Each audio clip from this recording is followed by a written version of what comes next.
Jeffrey Guterman with the Strat-O-Matic network, and I'm setting up this game.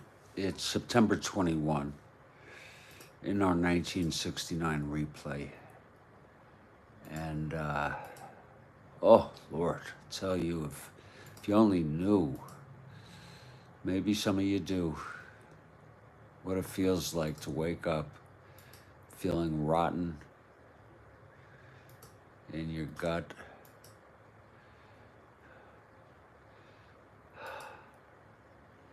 And how hard it is to get yourself out of bed. But I'm up and I've got coffee and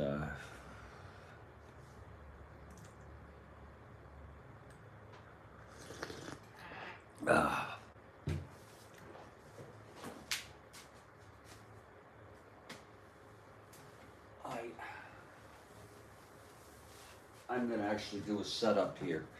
So it's gonna be kind of quiet for a little bit as I set this game up.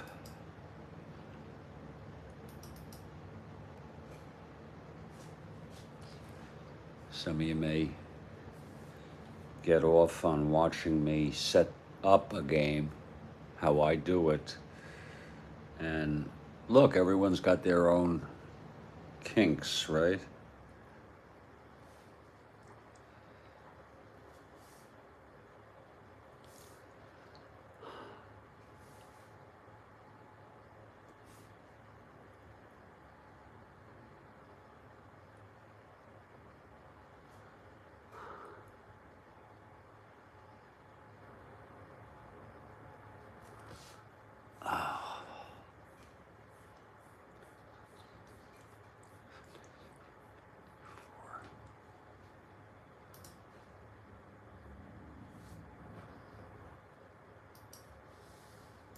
Let's see who's pitching. It's going to be Meyer for Seattle and Chance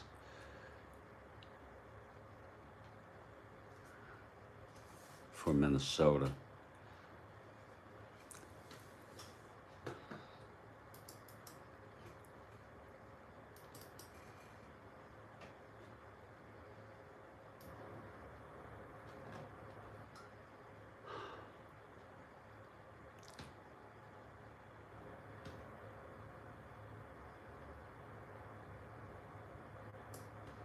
Meyer has won 3. And Dean Chance has won 6. He was hurt for much of the year. We'll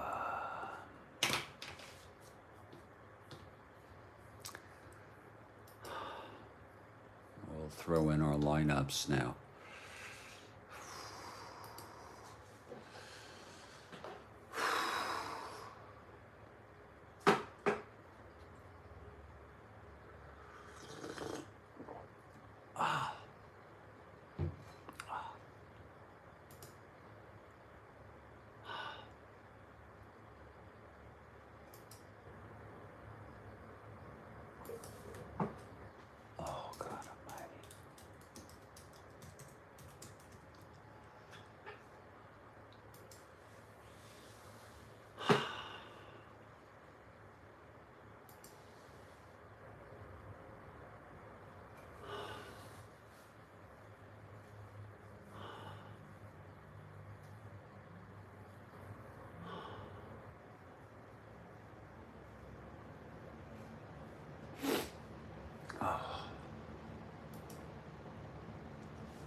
Let's throw in our lineups here.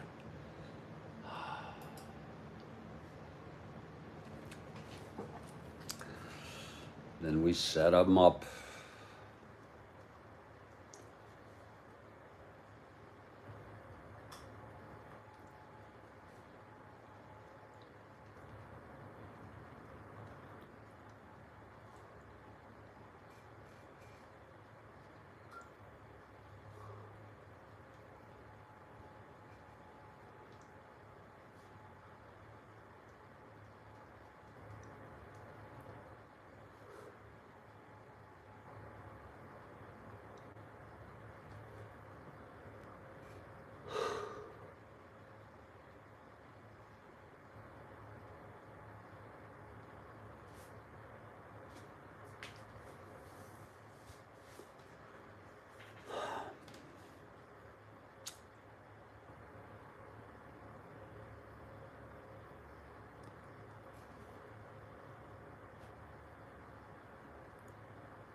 So we got that set.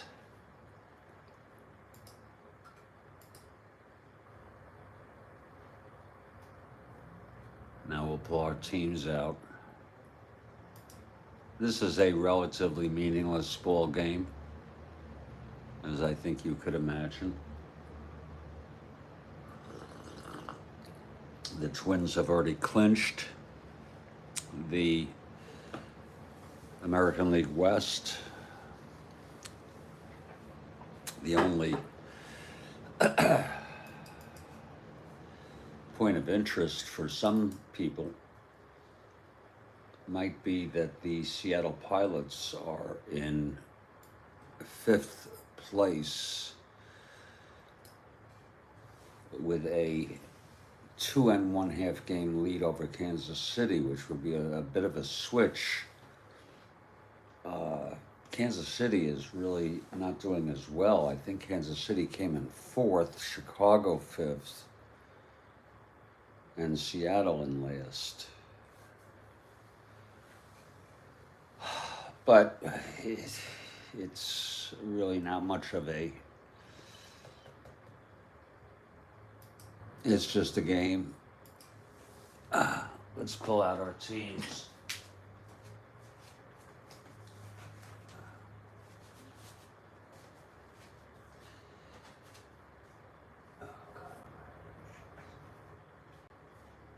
Minnesota and Seattle.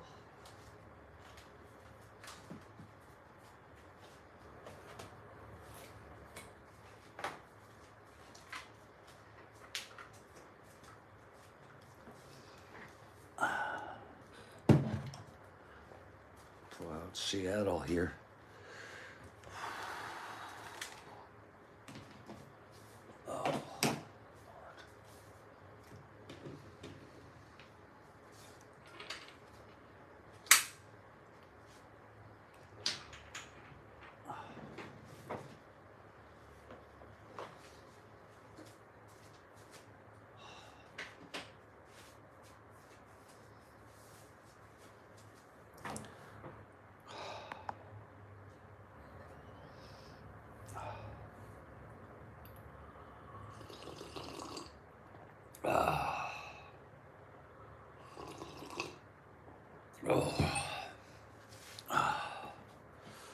Let's pull up the... Let's set up the lineup for Seattle here.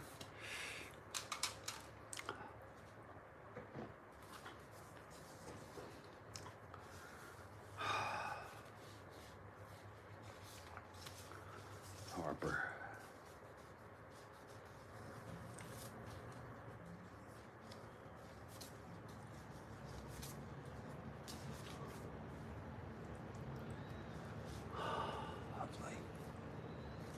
Sure.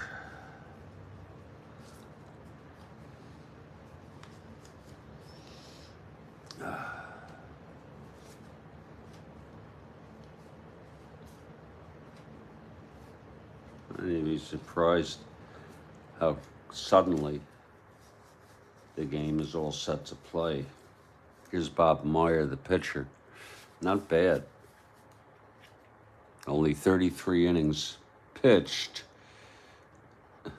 Decent ERA, 3.31, 0-3. He's won 3 already, though. That's something, huh?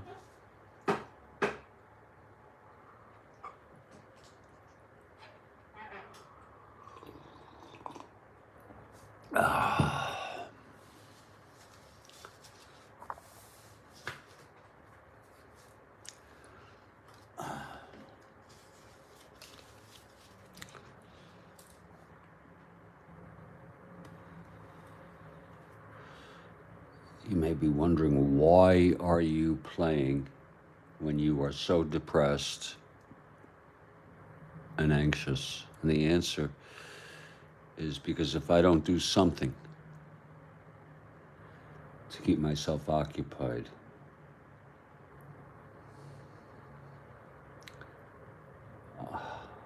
I don't know what I'll do.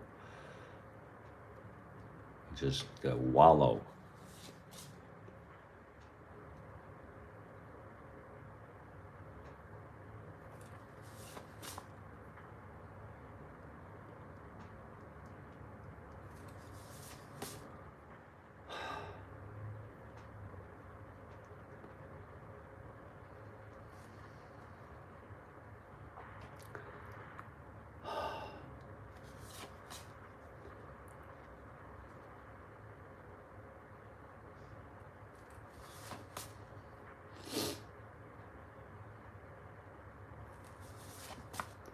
Takes a while to set these games up, you know, when you think about it.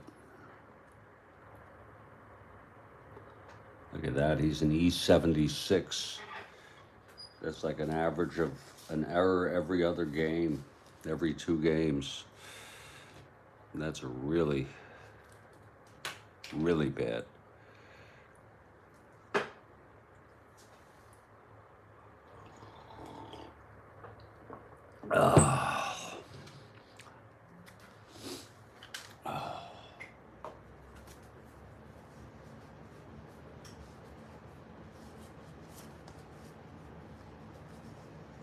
Really bad.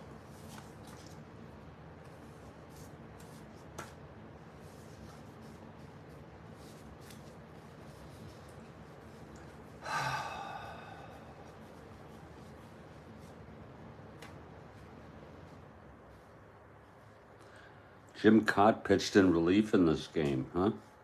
Interesting. I'll check out who won, what the score was of this game in real world. Let me do it now. If I don't do it now, I might forget. God. It was 4-3 Pilots.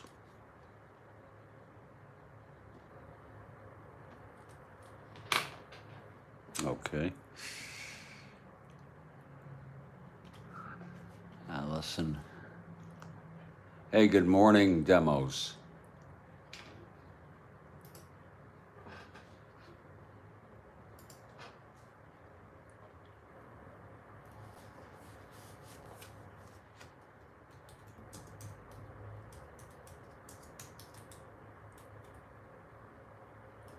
Good morning. Nice to see you.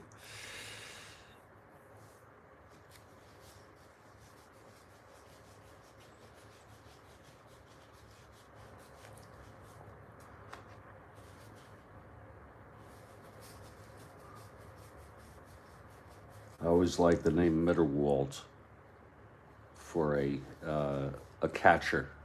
You know that? As a kid, I used to think that was a cool name.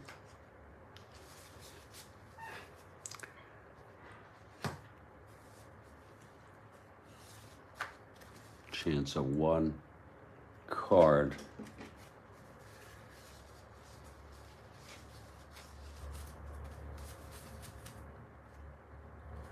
I am just, in case you're wondering, setting this up actually before we're ready.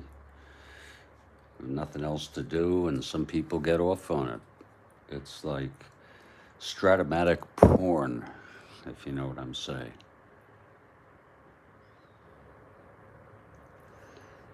And like I said to many people here already,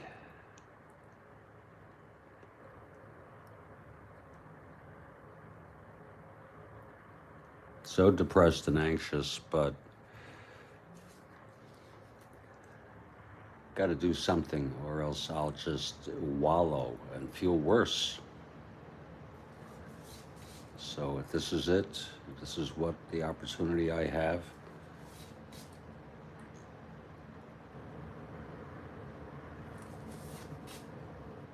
then this so be it.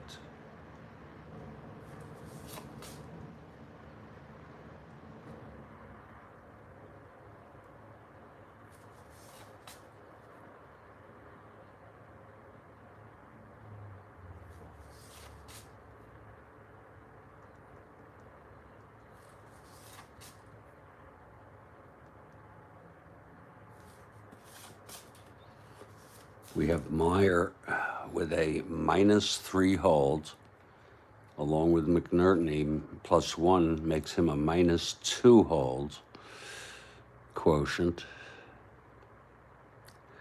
And Chance a +9. What's with that? Mitterwald -1. He'll be a +5 max. You know, I wonder if they would. Oh, I meant good morning Demos, not God.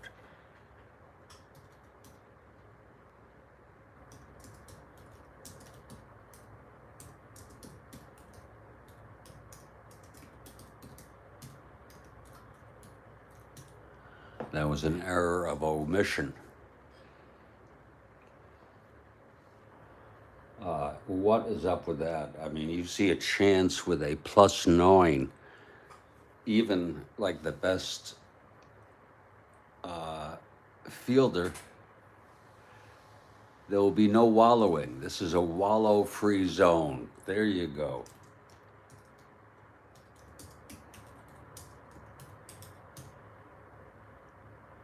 Wallow.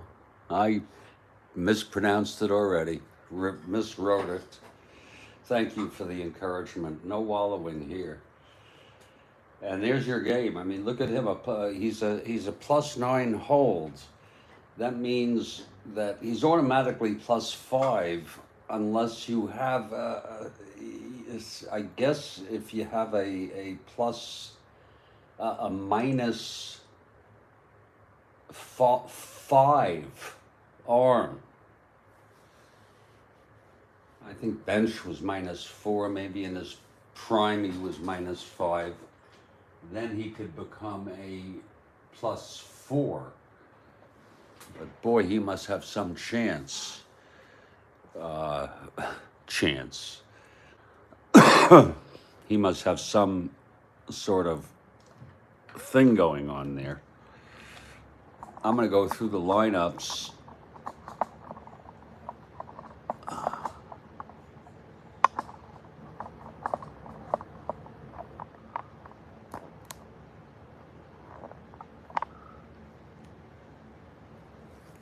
Meyer is a left-hander, and Chance is a right-hander for our clubs today. And I'm going to go through our opening lineups here for you.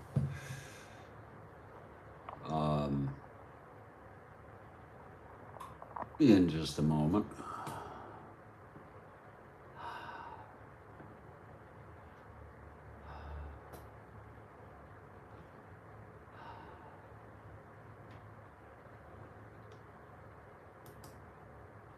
I appreciate you all being here. This is really the only contact I have with the outside world other than people in everyday business, of everyday interactions in the world.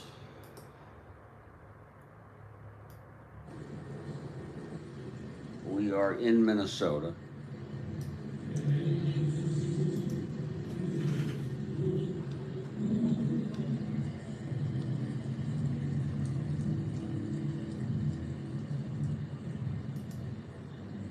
On this date, the Twins had a 10-game lead, so they had essentially almost clinched. They were 91-61, so they're really doing much better. Much better.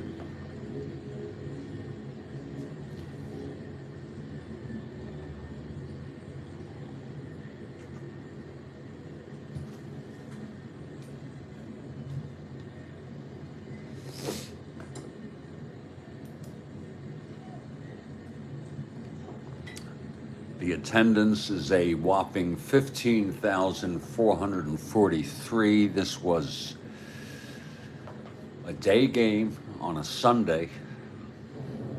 Not a great crowd for a team that is winning the division, but I guess that's the way it goes. I guess it might have had to do with it being a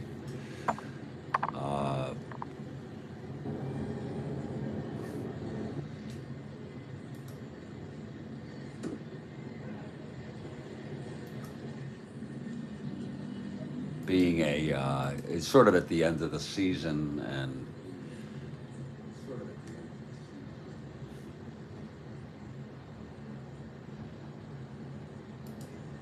let's look at our opening lineups.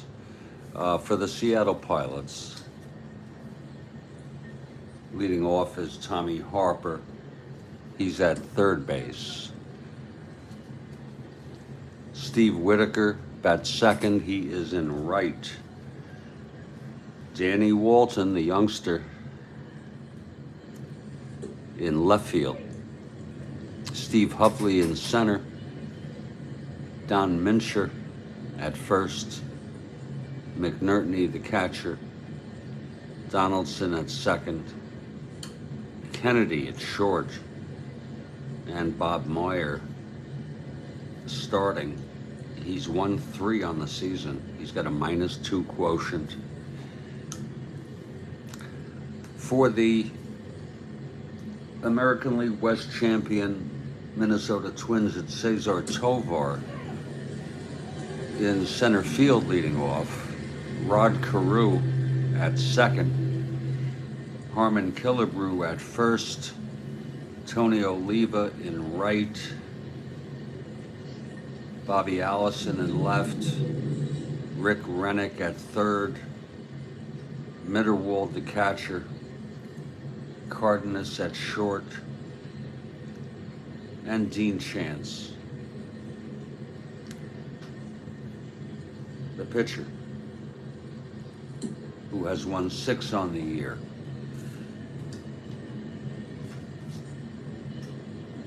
He was 5-4 in real world.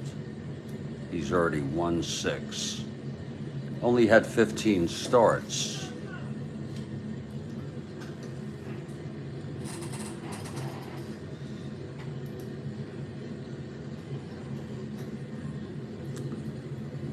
$145.51. Well, 106. That's 151. They got 11 games left, Minnesota.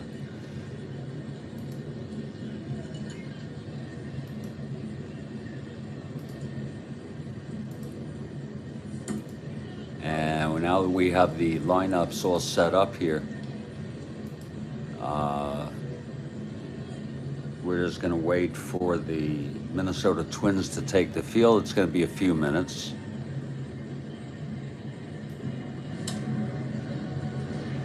And during that time, I'm going to get myself together, have my second cup of coffee.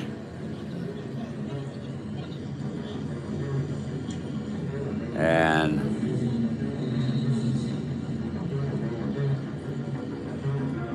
in just a few minutes, I will be back to begin this ball game. My name's Jeffrey Guterman. This is the Strat-O-Matic Network.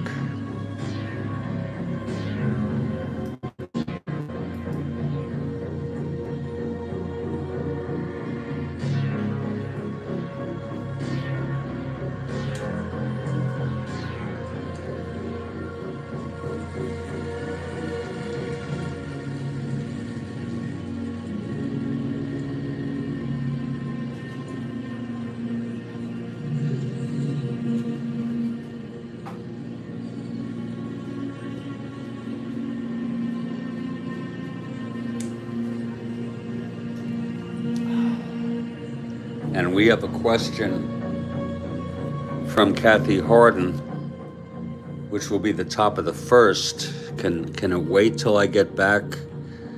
Can we wait and highlight it upon my return in just a few minutes? Kathy Harden, I'm sure you're so accommodating.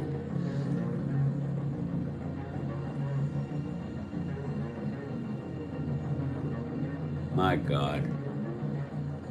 Thanks for the stat demos.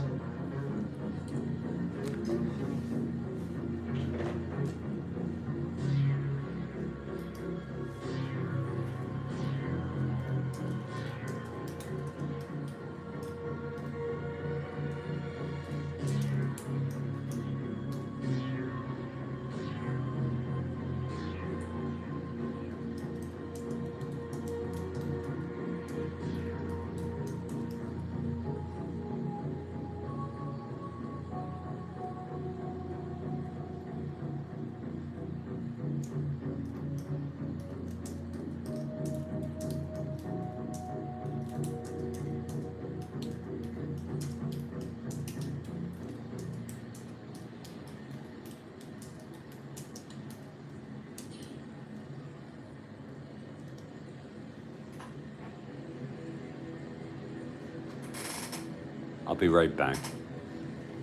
Isn't that something? Nice look up there. 12 out of 13 times when Chance was pitching. Watch out for Harper if he gets on base. But again, the max is +5.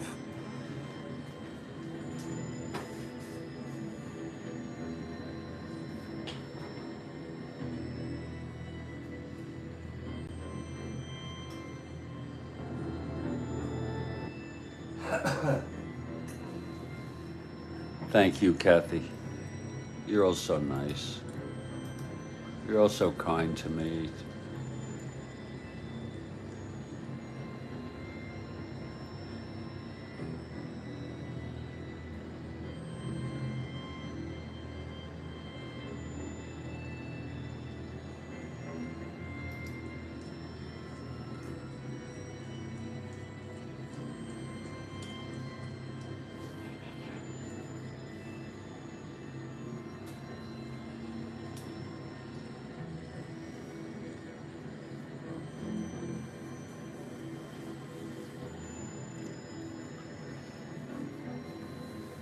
I'll be back.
Good morning, Bill, and thank you for being here. Thank you so much. We're going to start off with a question here on the top of the first.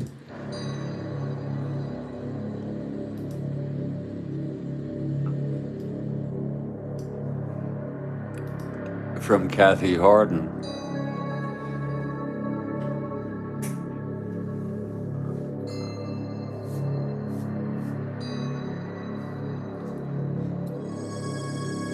And here it is. In order to prove that they were not used for gambling in 1976, Wizard was brought into court in New York City to play this machine, which Mayor LaGuardia outlawed in 1942 in public places. Can you guess?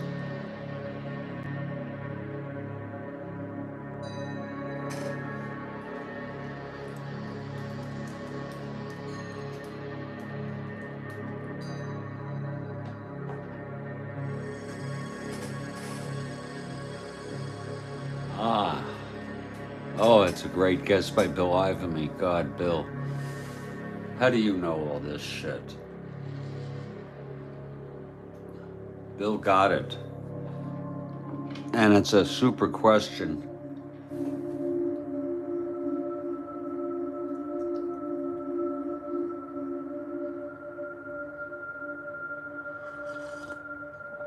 Pinball Wizard. Was it 1976 though?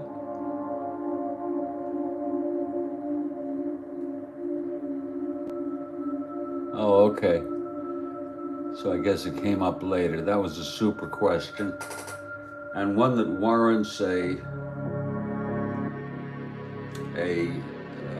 red mic. That's a mic. That's not an Ike.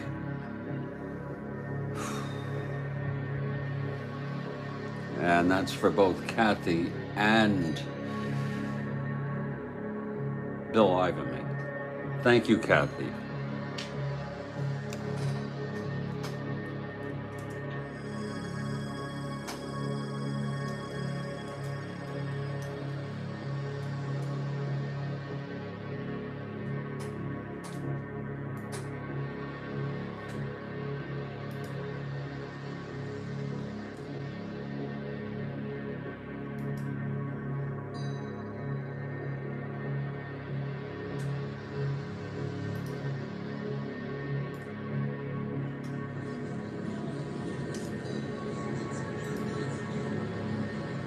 Keep them coming.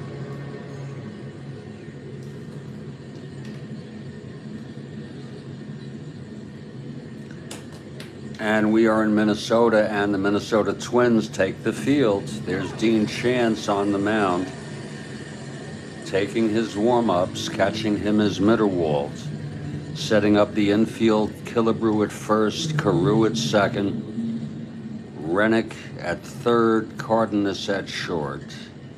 And in the outfield,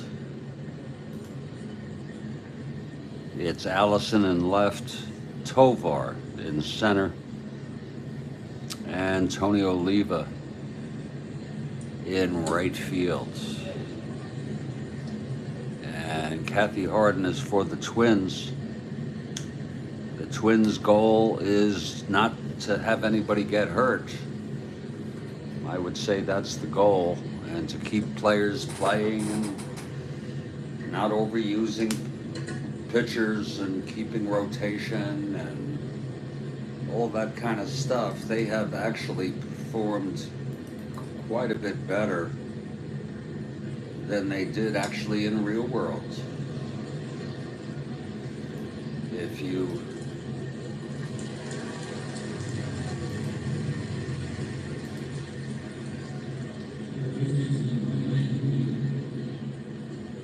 take a look at our current standings, they are actually a game ahead of Baltimore. 2 in the loss column. They've won 3 in a row.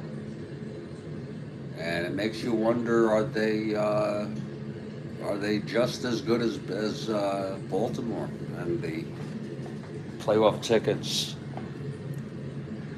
have already been printed. Chance throws the last of his warm-ups here.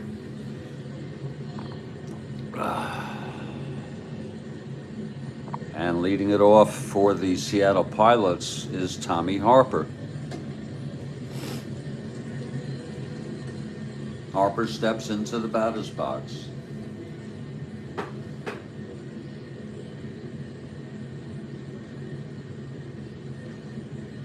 What the hell is that? So much shit around here. Okay, Chance is ready now. He gets the sign from Mitterwald. Here's the wind-up. And the pitch to Harper. That's going to be a 6-10 right-handed grounder to third X.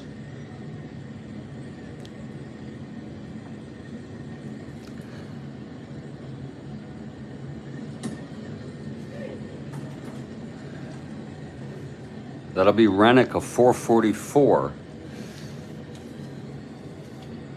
That might be a challenge for Rick.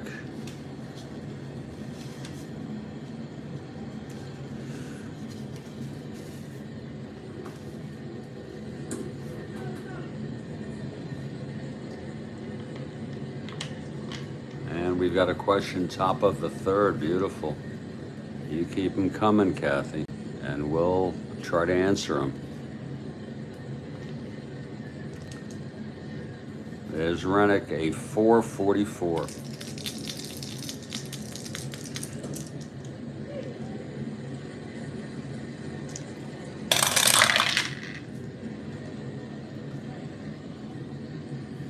He gets it on a G3 grounder.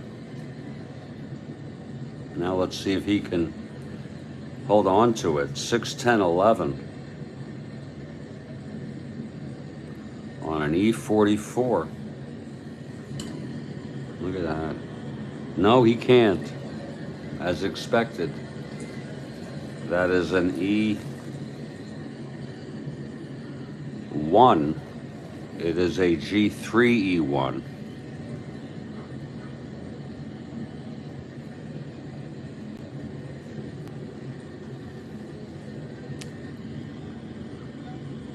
And he throws it and boots it, actually. And you hate to see that, because now that puts Harper on first. And if he gets a lead, Lord, you got to hold him. So he's being held.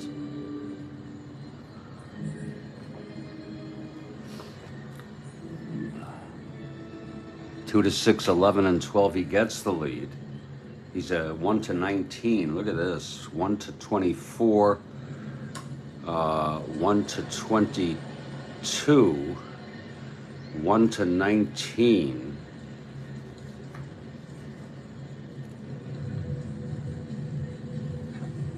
With a lead. And he's going to go for the lead as Steve Whitaker steps into the box.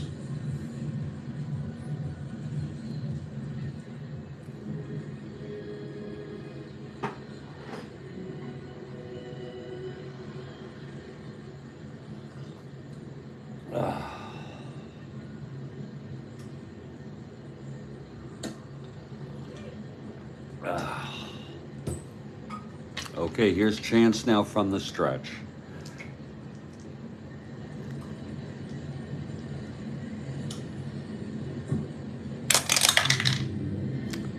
That is a 12, and that means Harper will get the lead.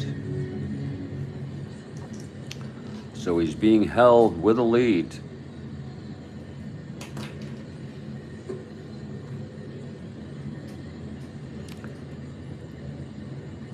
And again, he's a 1 to 19, 1 to 24, and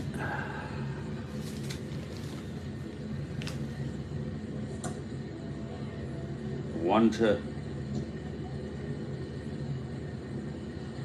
22, and 1 to 19 is max. And here's Whitaker at the plate. Now it's chance from the stretch.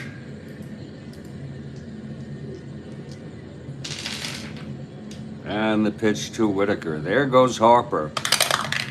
And he is safe. So Harper steals second base.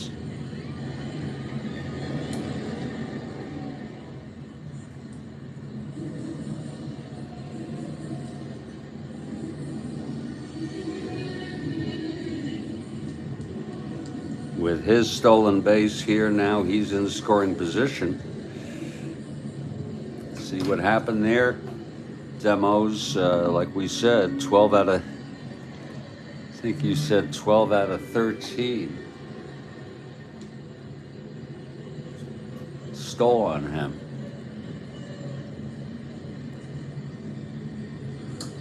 "12 out of 13 attempts. And he only pitched 88 innings. That's a lot of frickin', I think that's a lot of stolen bases. Here's Whitaker now. Left-handed hitter. A deep bunter.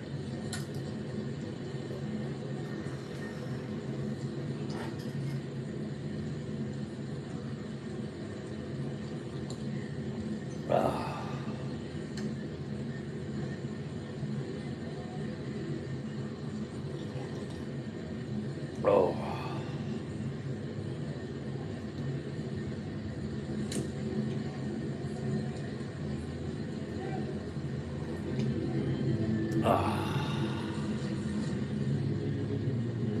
Okay, here's chance now. From the stretch with Harper on second. And the pitch to Whitaker. That's 3-6 right-handed. That's going to be a base hit to left. This might score Harper. Harper rounding third.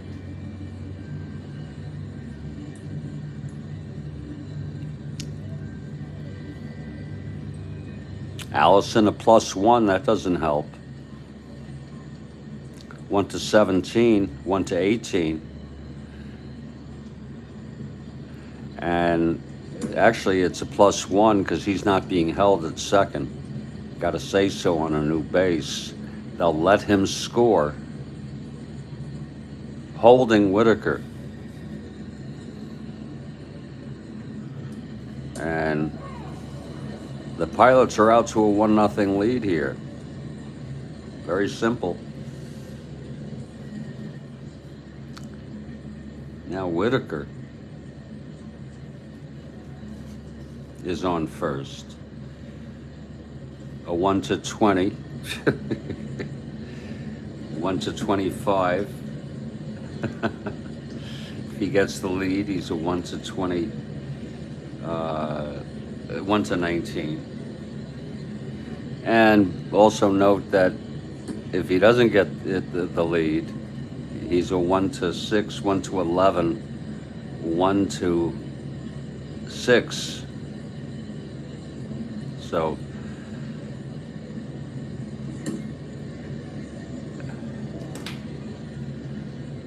they're not going to hold Whitaker here, but Whitaker's going to try for the lead. It's a very, very simple kind of thing where you know, when you're doing solo, you've got to think first as defense. Would you hold Whitaker when his chance for a lead is a 3? I don't think so.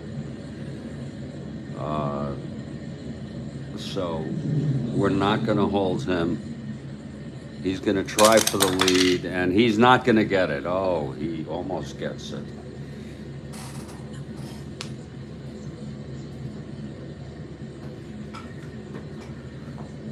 So Whitaker is on first with no outs here.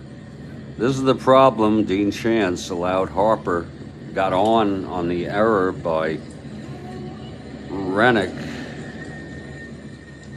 stole second, came home on the base hit by Whitaker, and Danny Walton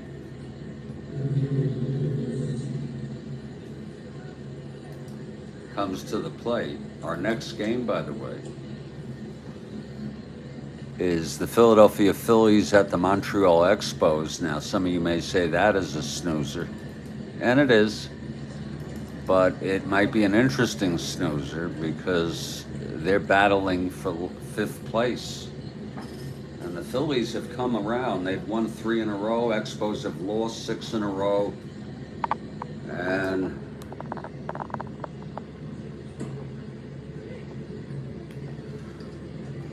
they have a 2-game lead over Montreal, 3 in the loss column. So they have a 2-game lead over them. That's 1, 2, 3, 4, 2-game lead.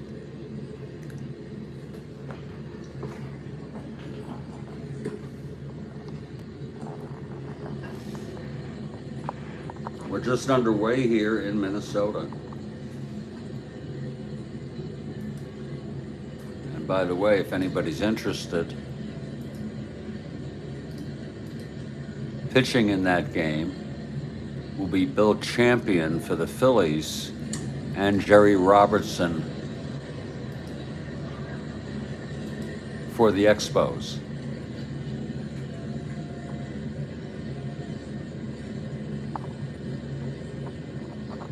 And we're so glad to have you here on this Friday morning, last day of May.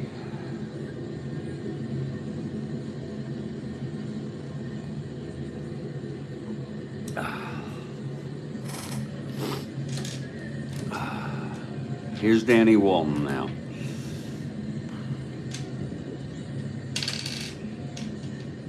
Dean Chance not being held.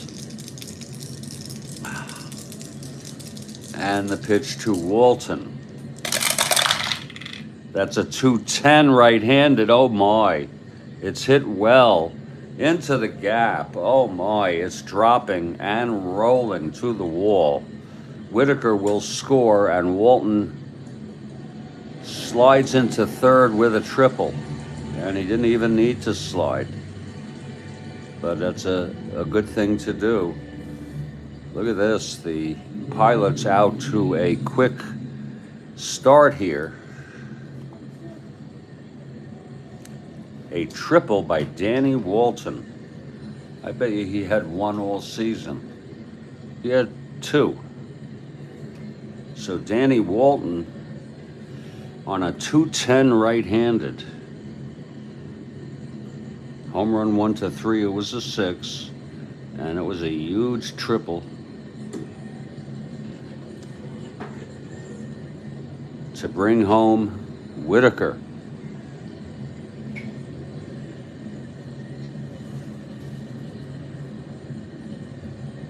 And now here's Steve Hovley to come to the plate.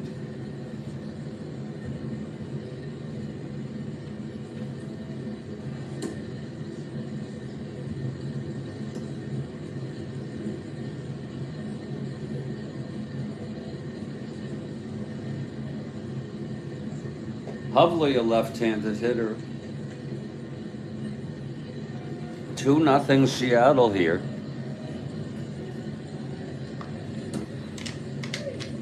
Here's Chance now.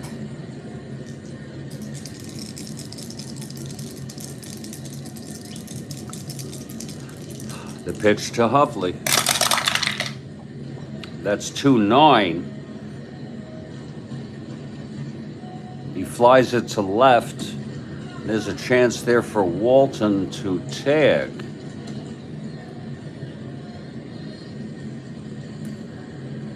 Allison is a +1, Walton plus minus 1 to 12, 1 to 13. And they're going to send him home. They're going to be daring here. Here's the throw from Allison, 1-13. And Walton is safe. And that's the third run. First out by Dean Chance. And again, it was a 2-9 right-handed, fly ball left B, question mark, and Walton came home and was safe easily. Not a very good throw by Allison. Well, the good news for Dean Chance and the Twins is that there's one out and nobody on.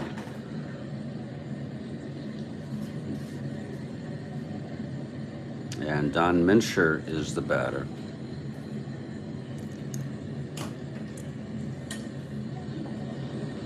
Wow.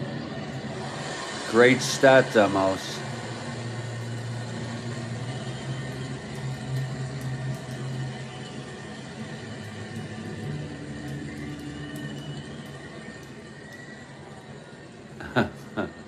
He stole third too. You know, demos, that's one thing I have not bothered to do, is to look up how Super Advanced deals with trying to steal third.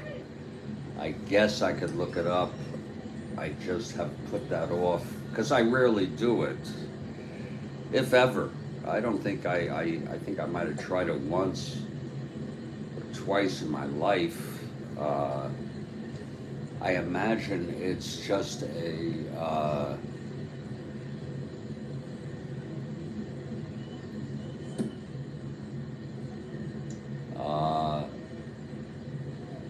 I guess it's just a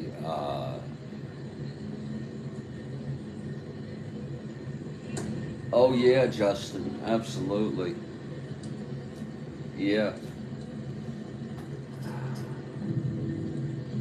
Absolutely, yeah. I guess you could say I'm getting excited.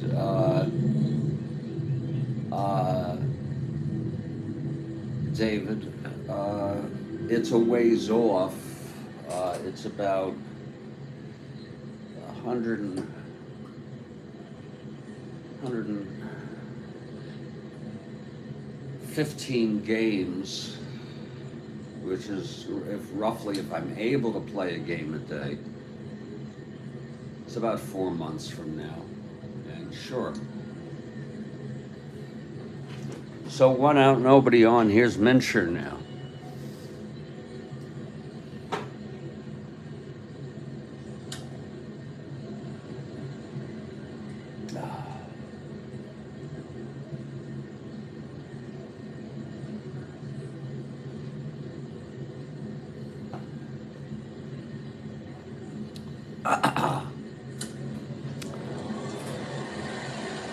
Automated steals. Are you talking about games other than Strat-O-Matic there, Justin?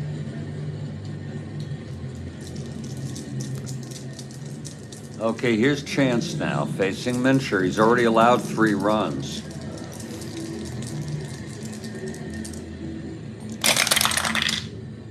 That's a 4-9. Left-handed. There's a base hit to left. So Chance really having problems. Oh, other games. Yeah, right. Other games.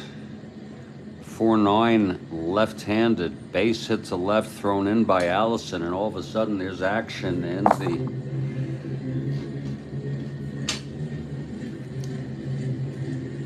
Twins bullpen.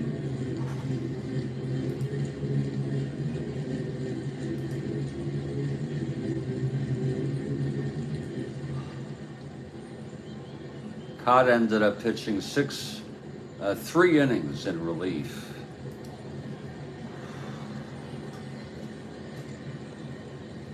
And I think now is as good a time to get him up and warming. He's been hurt a bit, and he's used him in relief.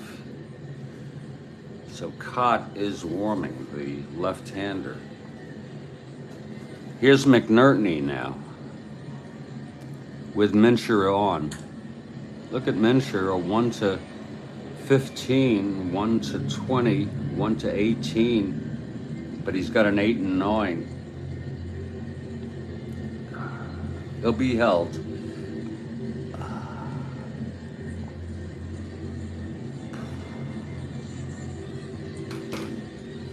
Tomorrow at noon. Yes, Saturday. It's not a cheap plug. We welcome it. It's a community. Tomorrow at noon Eastern, I assume. Game of the week, NBC. Phillies at the Giants with Marichal.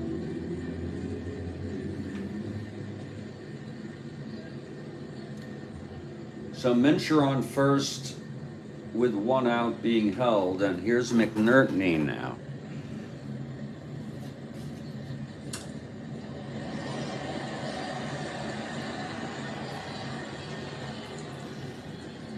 He's an A bunter.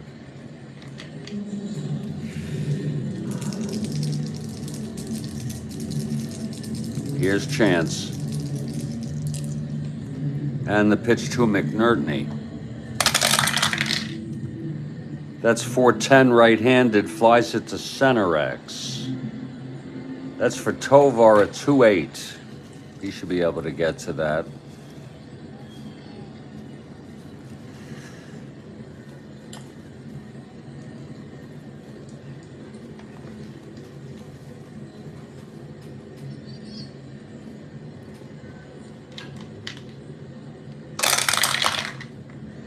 Oh, 3-2. That's a base hit, an S2 base hit. They can't do anything right. 6-12-13, E8.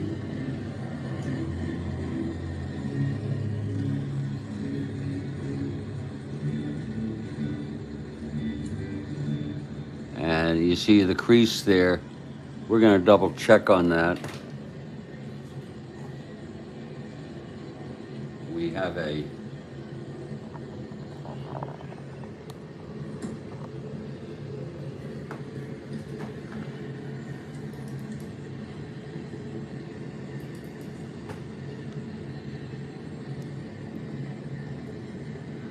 I guess this was before it got worse. E8, 6-12-13.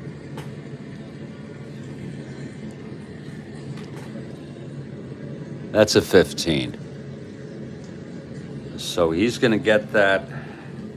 That's going to be an S2 base hit, clean.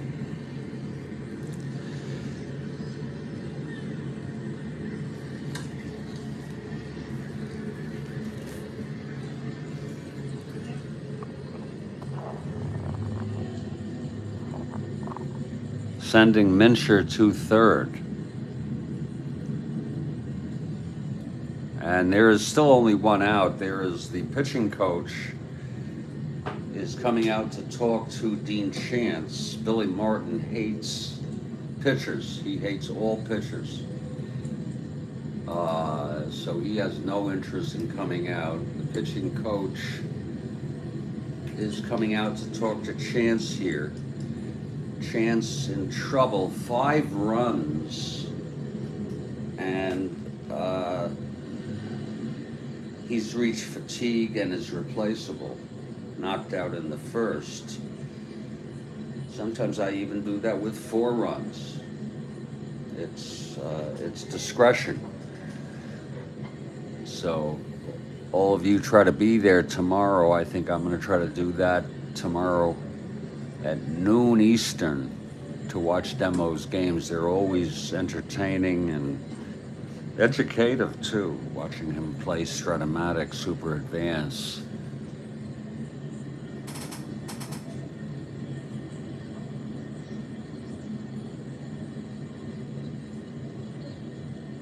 Wow, isn't that a coincidence, David? But did you pull him?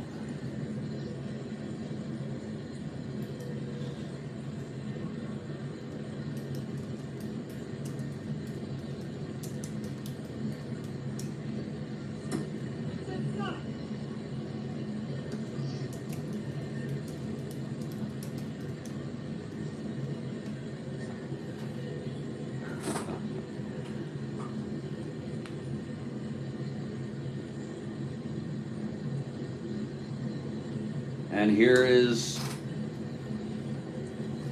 John Donaldson now.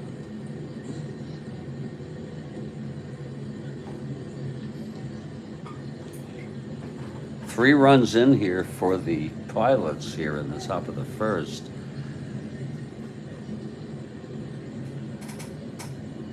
He's out for nearly 3 weeks, but wait a minute.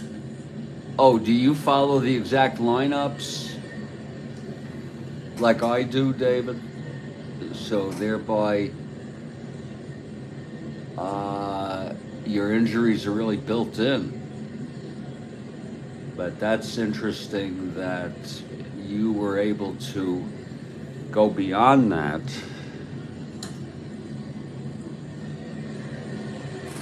And pull him right then and there. Whereas the way I do it, I may not do that because I may not have known. Granted, if he's out for 3 weeks,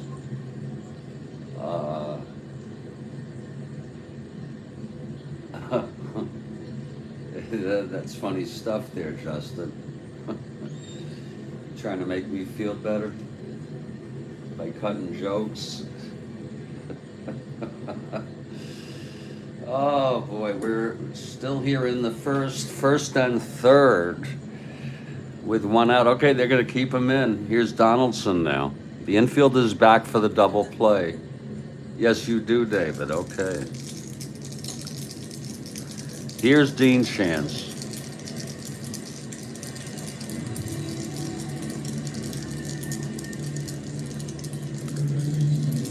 And the pitch to Donaldson. Infield is back. That's 6-4 left-handed. Grounds to short X. This could be it, Leo. A 233. Let's see if he can end this nightmare of an inning. On a 6-4 left-handed.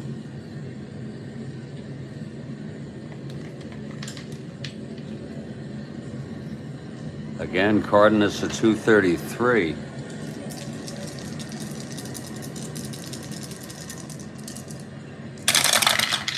.233, 14-2. It is a G1. This could be a double, an inning-ending double, but he is a 33. Watch out. 6-10-12.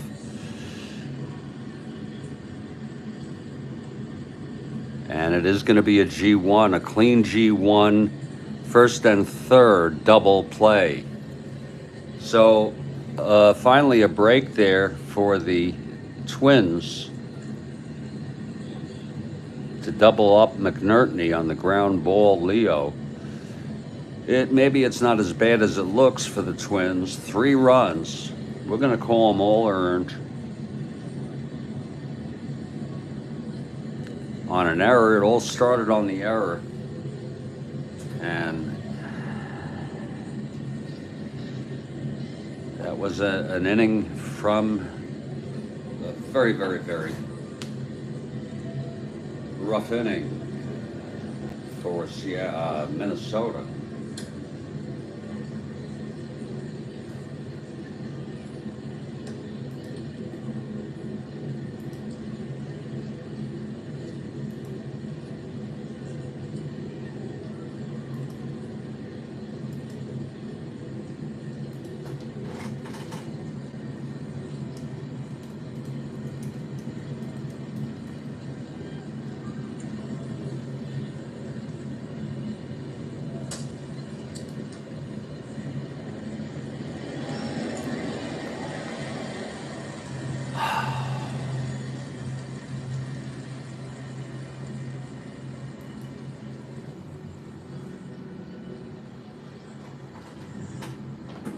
And out comes Bob Meyer, a left-hander, and he's very tough against left-handers.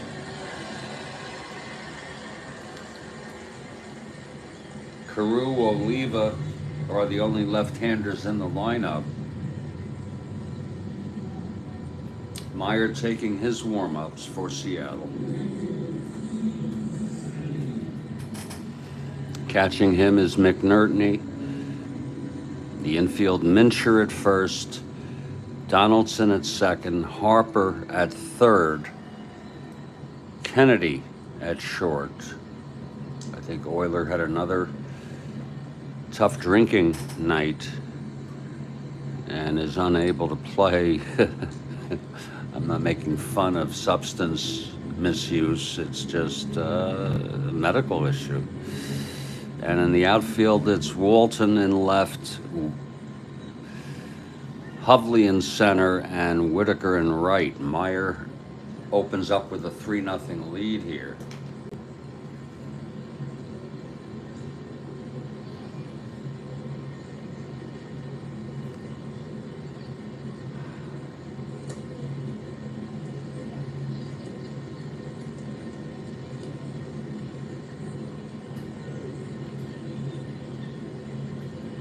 And here is Cesar Tovar to lead it off.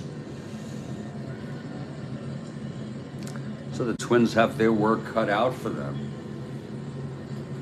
As Tovar steps into the batter's box.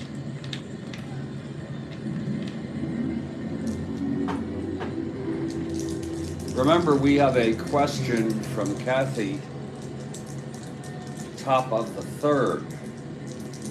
Seems like a long ways from now at the rate things are going here.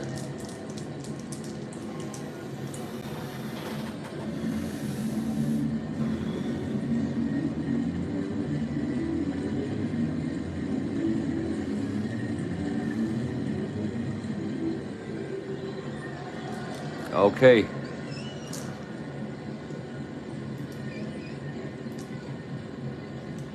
Meyer is ready now. Here's the pitch to Tovar. 3-6 left-handed, and that's a grounder to short. And that's fielded beautifully by John Kennedy. And he throws it over to Mincher, and that's one out.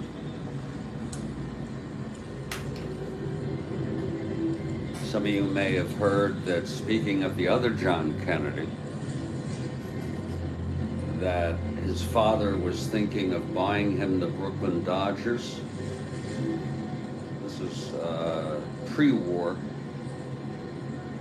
I don't know if it was pre-war. I think it was pre-war. And they were also thinking of buying the brothers. Were thinking of going in together and buying another team. I forgot which one it was. I'd have to look it up. I don't want to guess. It might have been a baseball team or even a football team. Something tells me it was a football team. They were thinking of doing that. Think of how history might have turned out differently if that happened. Well, Tovar grounds out, and here's Rodney Carew. And this will be lefty-lefty here.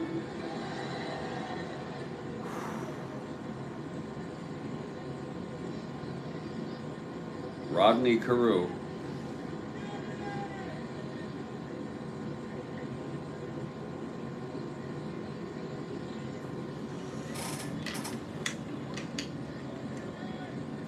Here's Meyer now. He gets the sign from McNerney, the windup, and the pitch to Rodney.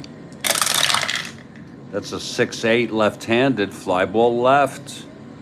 You're going to land on Meyer's card, and I don't care who you are. The best you're going to do is walk, and that's rare.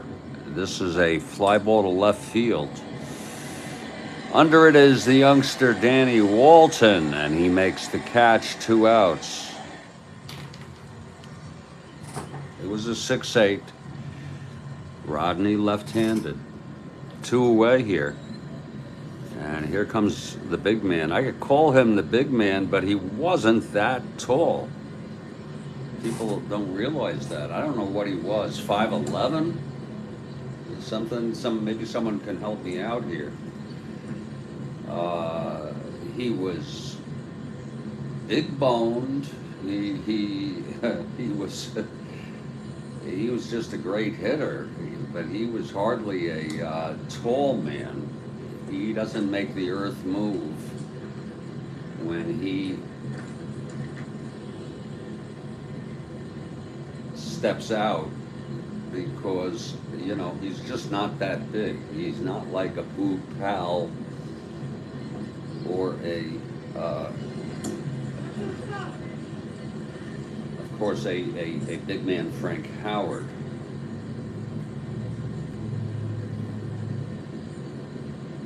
But nevertheless, he's got the power. And he was most valuable player this year.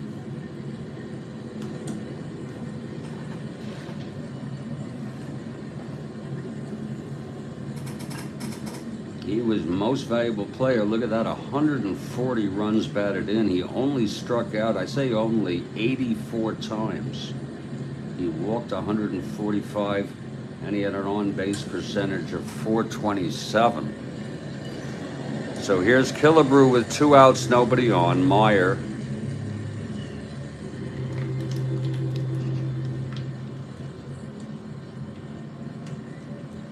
Yeah. Well, there are so many ways. Thank you, David.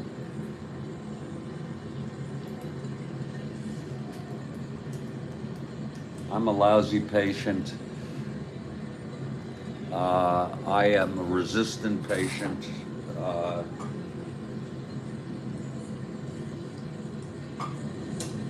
I'm more than down, David. I am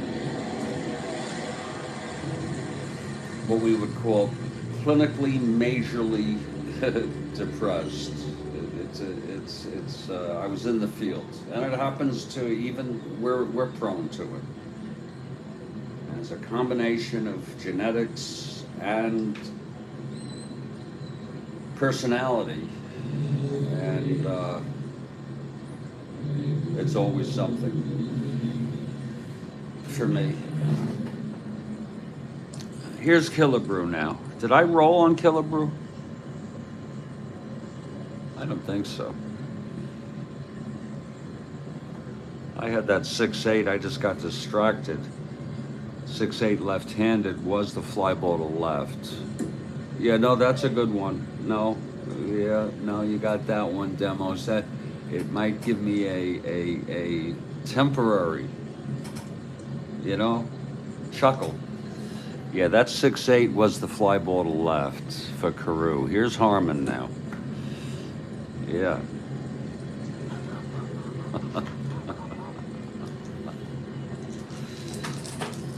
And the funny thing about that anagram of Spiro Agnew is it's true.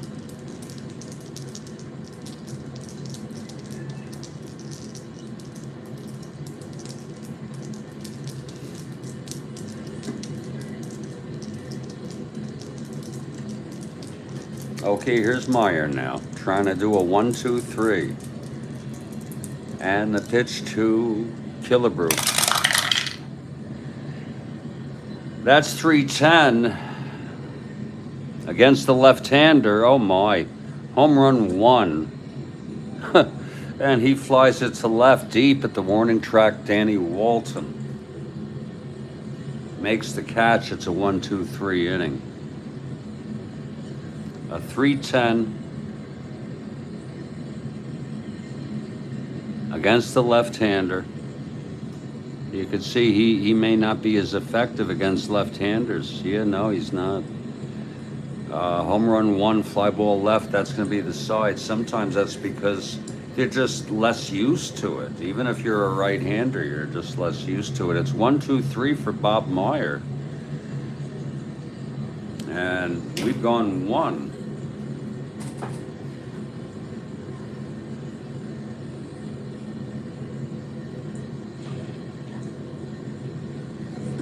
And it's Seattle 3, Minnesota nothing.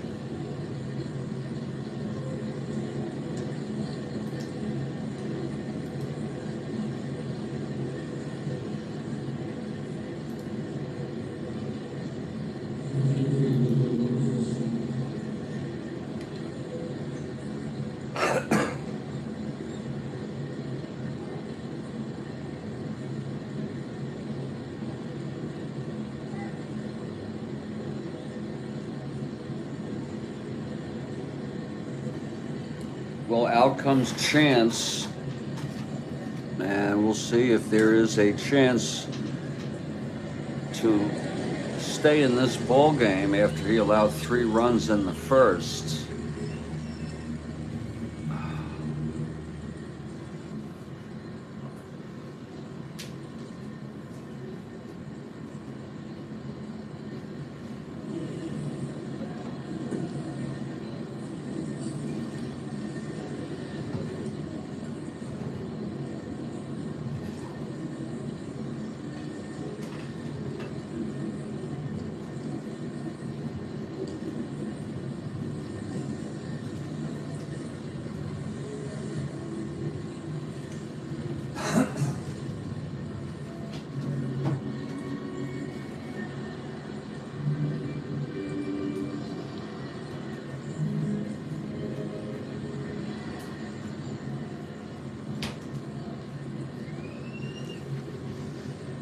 And leading it off will be John Kennedy.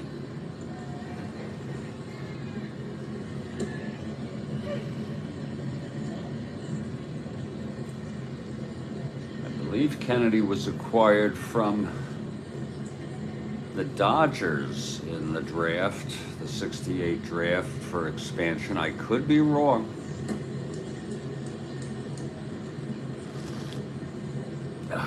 You know, that's why I would never die for my beliefs, because I could be wrong, as I have been so often. You know, that expression, I guess it's a bit of hyperbole, you know.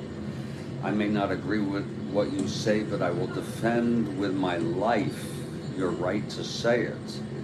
But, I mean, I don't think I would do that.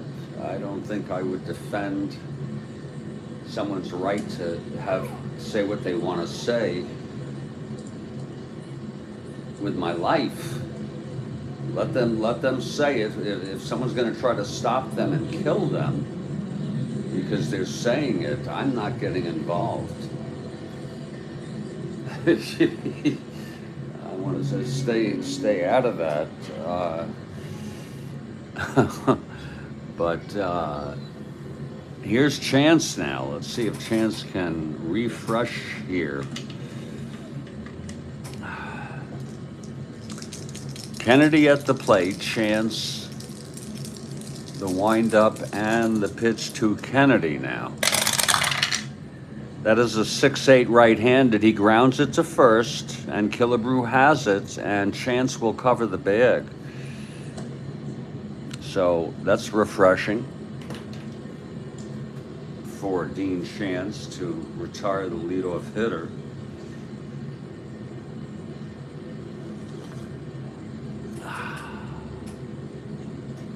Oh, a cash deal before the season. Leave it to Bill Ivamy.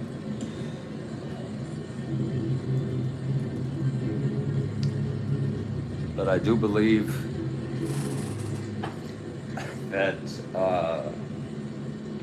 he was with the Dodgers at some point. I don't know when.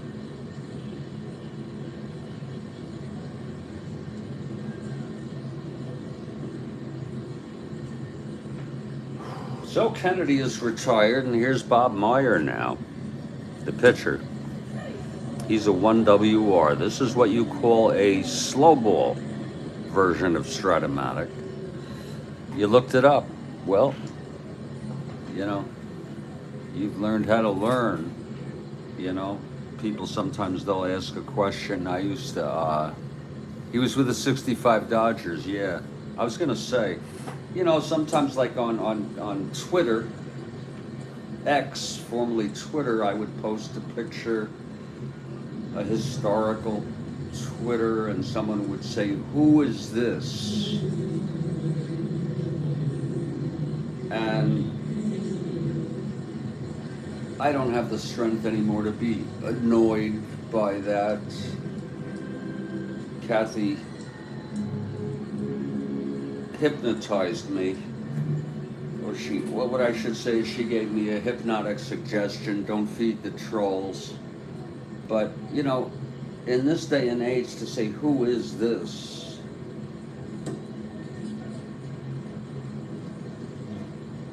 when you could look it up. Of course, we banter here and ask questions of each other.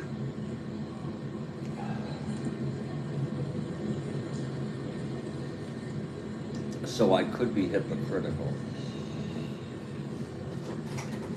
Okay, Meyer is a right-handed hitter. He's a 1 WR chance. The windup and the pitch to Meyer. That is a 6-5 right-handed, grounds it to short X. That is going to be for Leo again. 6-5 shortstop X.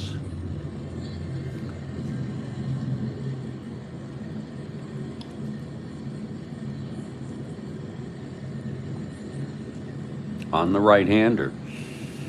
Leo at 233.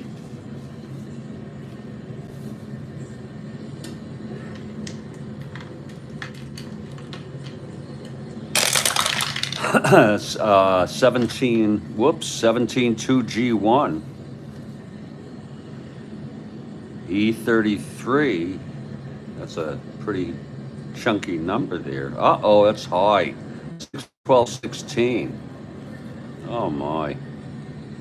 But he hits a 2-base error. Whoa, on a 6-12-16 E33. So it's going to be a G1 E2. And that's a 2-base error, and that's the second error for the first place Twins.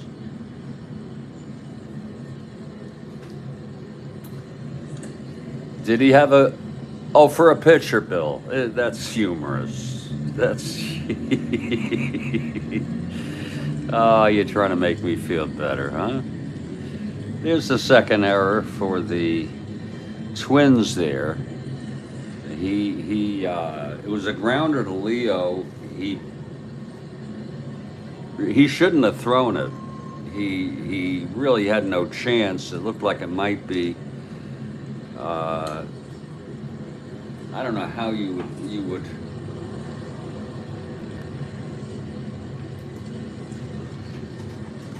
play that, but I'm going to say that he fielded it cleanly. It was not an infield hit, and he threw it away. And looking at 1965, whoops.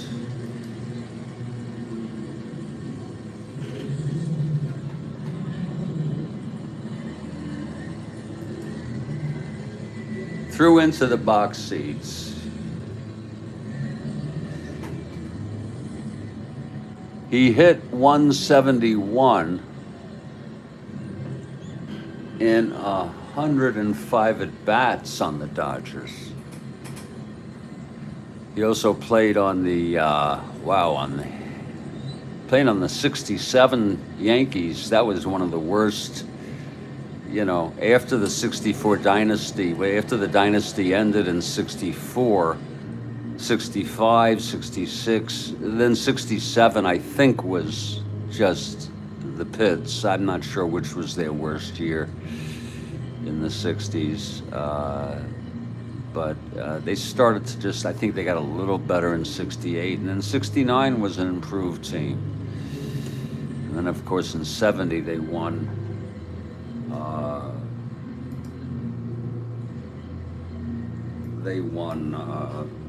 90 games and came in second place. So,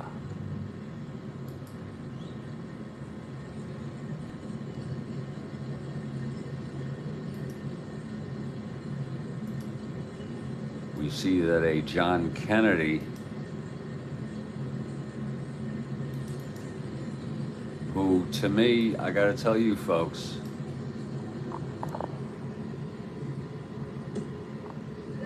I want to tell you, I will never get used to his being assassinated. Okay? To this day.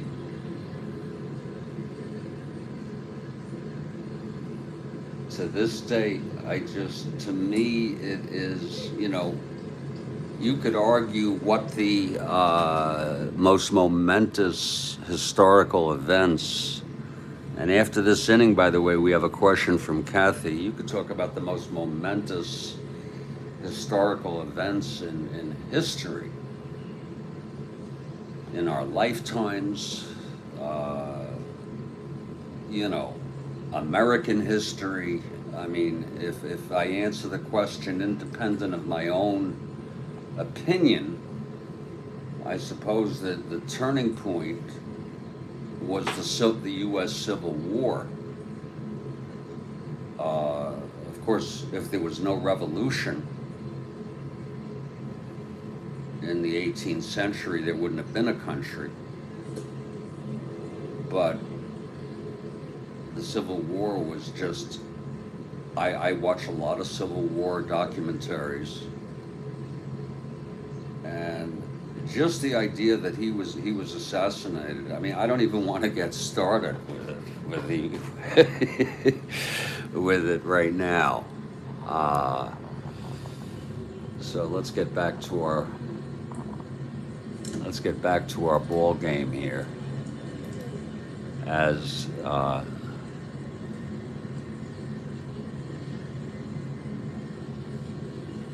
Tommy Harper comes to the plate. It's Meyer, the pitcher, who reached second on the two-base error thrown into the box seats by Cardenas.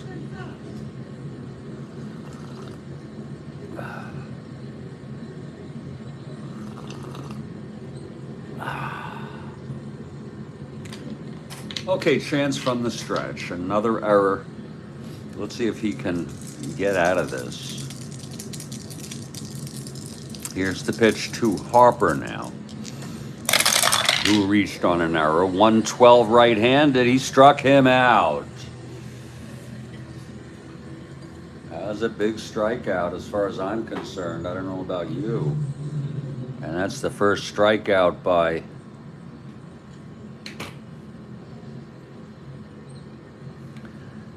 Dean Chance. Some of you may be saying, well, Jeff, why are you so slow? Why are you playing this game so slowly? Well, first of all, it's stressful for me to try to push it. Secondly, this is my life. Okay, Strat-O-Matic is my only respite from life. Sometimes I'm afraid to finish games, because what then? I'll be all alone here. Here's Whitaker now. So I take my time here.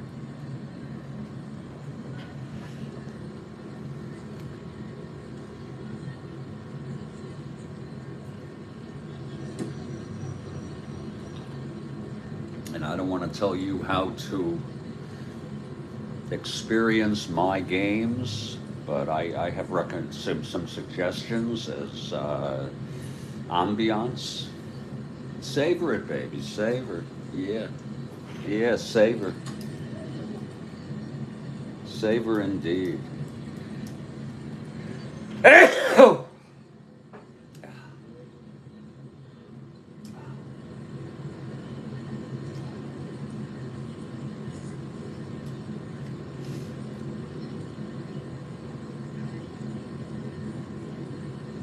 So Meyer on second in scoring position. This will be a clutch situation for Steve Whitaker. A chance. He singled in the first and scored. Scored on the triple by Walton. Here's Chance now, trying to get a chance to redeem himself after that 3-run first. Here's the pitch to Whitaker. That's going to be 4-11, left-handed, fly ball left X. Lord, that's Allison. Look at him, a 4-frickin-8. Isn't that ugly? The 8 is fine. The 411 fly ball left to Allison.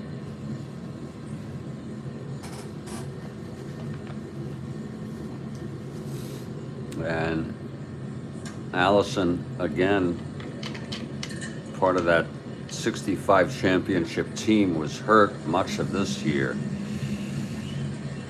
A 4-8, this is big here.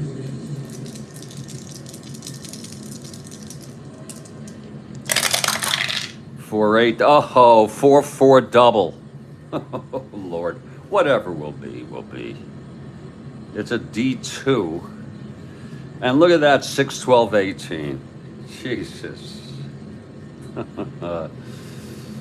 6-12-18, Allison and E8. And that'll be a 3. Look at that. E3. D2 E3. He's gotta come home, I bet. D2 E3, double and an error batter, and all runners score. Oh Lord.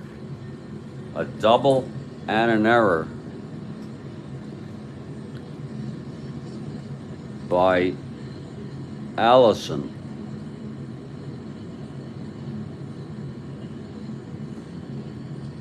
Myers scores unearned. Whitaker scores. I don't know if it's earned.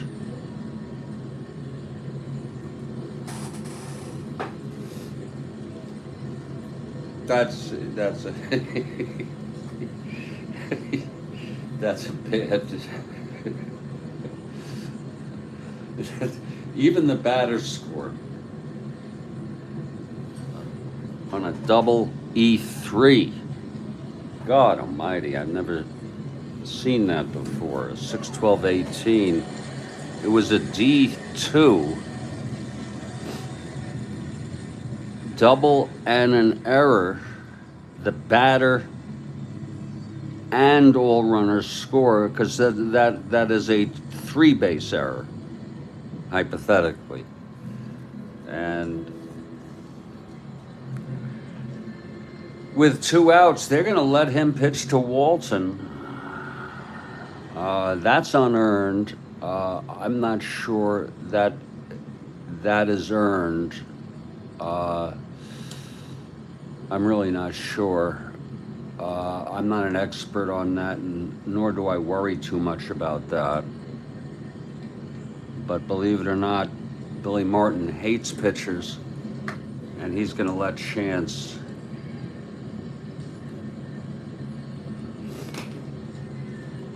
try to get the 3rd out here. Some of you may say, well, what are you doing, Jeff? I'm just doing whatever I damn well please. It's 5-0 here.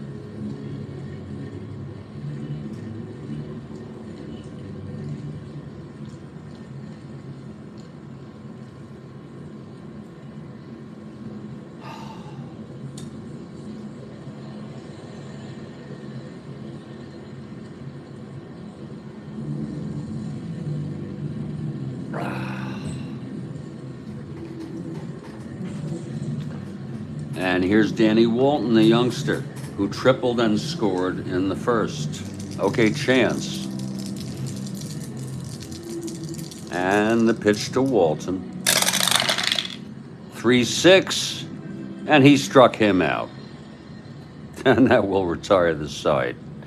2 strikeouts for Chance, 2 more runs. But I wouldn't call him out yet. You know, you'd be surprised. It's 5-0.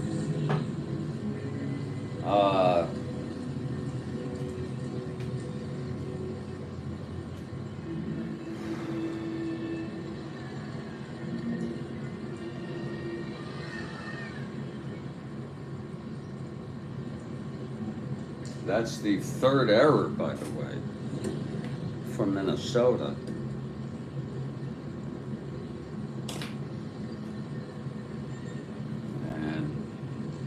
Remember, we have a question top of the 3rd after this inning. But you know, we were talking about savor.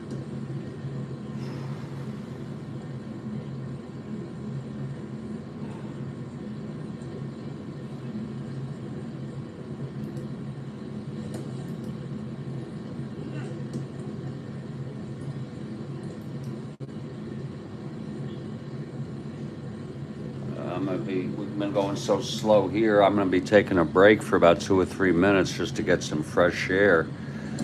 There's no run batted in. I guess there's a run that, I guess that would be a run batted in. But I'm not worried about it. Uh, I'm gonna take a break for about 2 or 3 minutes.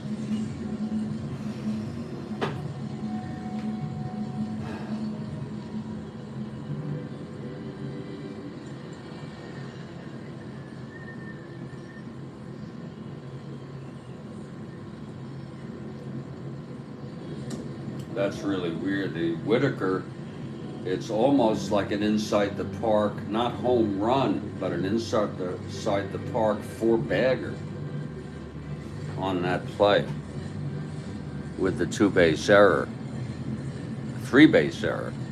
God knows what he did to that ball uh, once he got to it.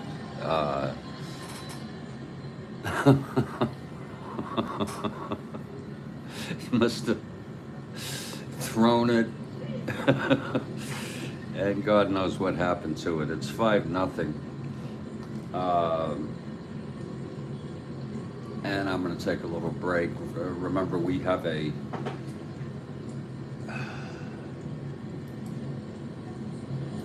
question from Kathy here, top of after this inning here. And I will be back in just a few minutes. I'm Jeffrey Guterman. This is the Strat-O-Matic Network, and it is 5-0 Seattle in the middle of the second.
right, we're back.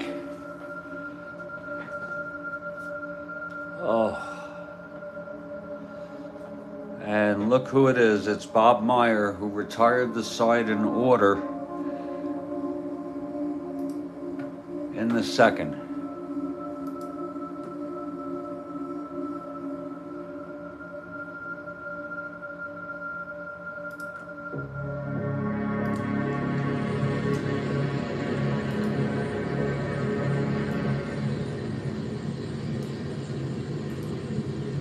And I want to thank you all again for being here.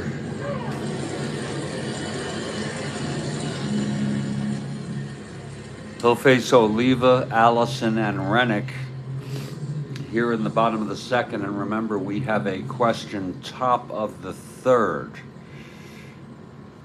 from Kathy.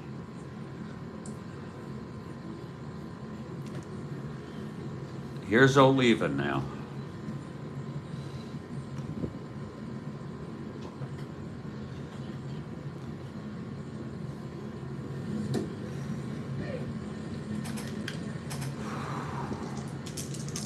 Meyer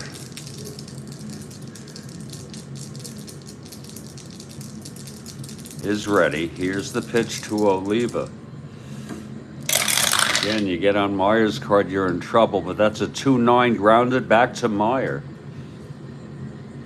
And he throws it to Mincher. And that's 4 in a row in this game for Meyer. A 2-9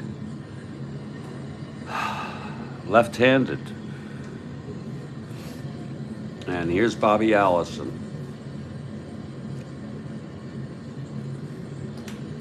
Allison with that incredible blunder out in left field last inning. Allison is stepping out. He's getting a new bat. I don't know what that's going to do for him, but he is going out and picking out a new bat now.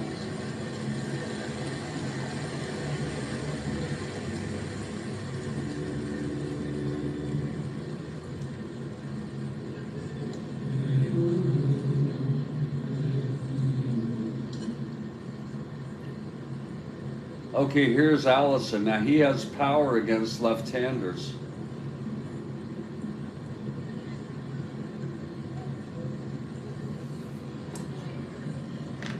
Here's the two Bobs at it. Meyer and Allison. Allison at the plate. Meyer gets the sign from McNerney. And the pitch to Allison. Whoa, that fell down, and it counts. It's a 1. And I'm pretty damn sure, unless anyone wants to call for a replay, I'm pretty damn sure that thing, and there's a hair that came with that. There's looks like a gray hair of mine. And it looks like there's a hair on this 3. Look at that. There's a hair on the there was a hairy roll. And it will be a 3-7 left-handed, and he walks him. So that's the first walk, first base runner for Minnesota. Allison is on. Look at him. 7, 8, 10 to 12, he's picked off. As David Demos would say.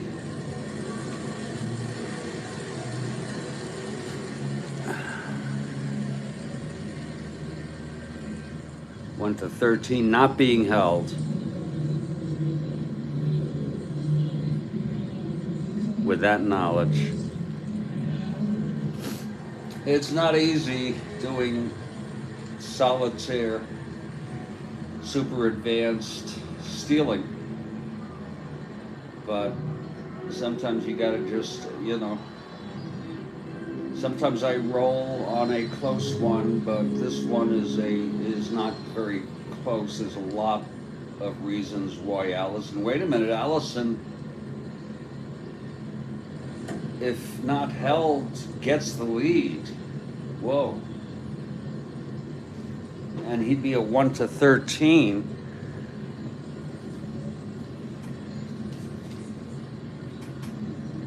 And a 1-11, they're still not going to hold him. So he has the lead. Okay. Good for him. Okay, he's got the lead. Allison now is a 1-15, 1-13.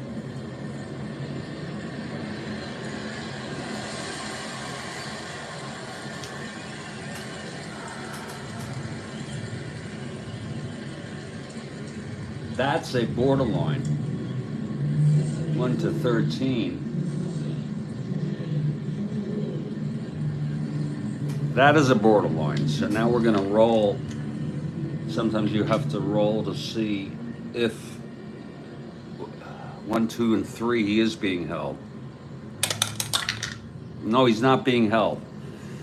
Okay, so he has a 1-13 chance. With one out, you see, it's not easy doing. Sometimes it's not easy.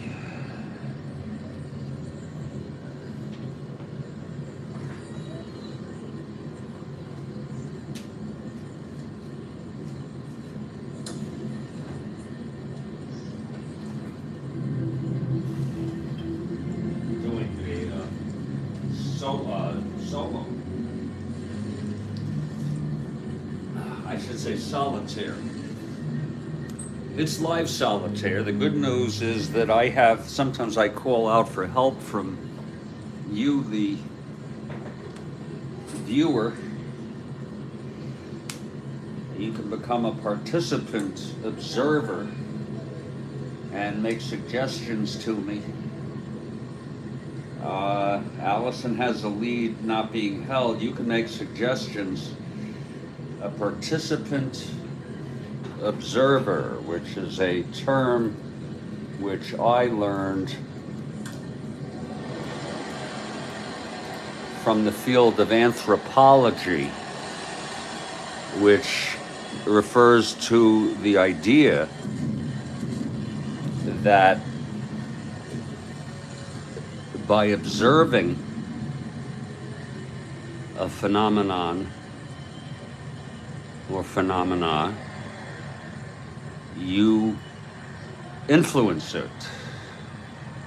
Now, that may or may not be true in many cases, but you can actively be a participant observer by making influences, direct influences, such as suggestions, Here's Rick Rennick now, with Allison on first. Took a while to figure that one out, but he's got the lead without a hold, which makes him a 1-13, which down by 5 I don't find very inviting. Here's Meyer now, pitching to Rennick, and the pitch. 5-6. Oh, there's a shot, a base hit. It was a 5-6 right-handed single with 2 asteroids. And Allison goes to third. So maybe the Twins have something going here in the bottom of the second. It's going to be Mitterwald.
Here's Mitterwald now. First on third, one out. The infield is back.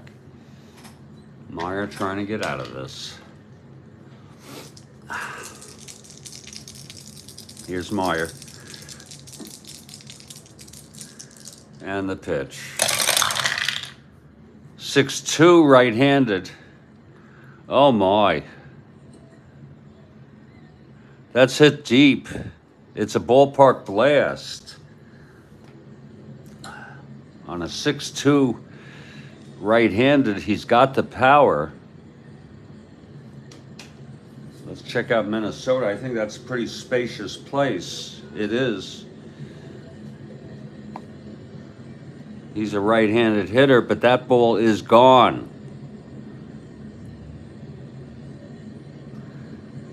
Mitterwald has just hit a 3-run home run to bring the, I guess to bring the Twins back into this ball game. George Mitterwald. Again, it was a 6-2 ballpark blast. And it's a 1-8. It was a 3. So it is now a 5-3 ball game.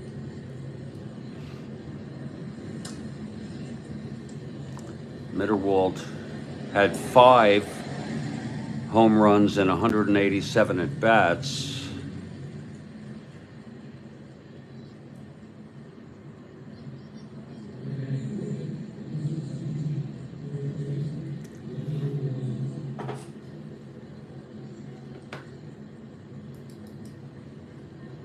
And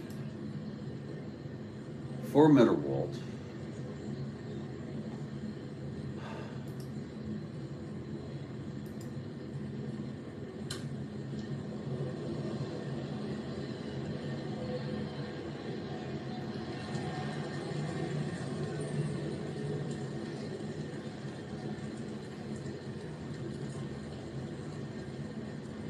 that's number 3.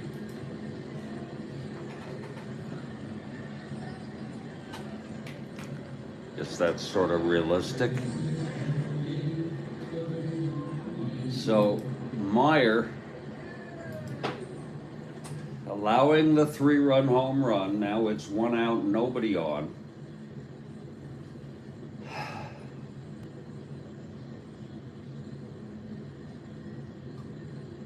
And here's Leo Cardenas.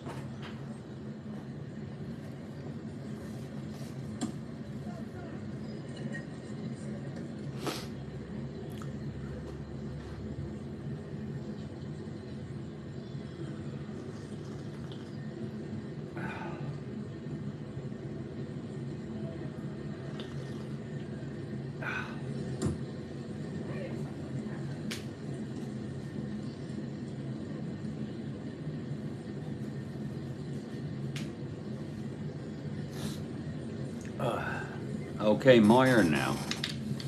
It's another frickin' hair. A lot of hairs. You know, when you get older, I guess they start falling out. And they don't grow back. Here's Meyer now. 5-3 ball game.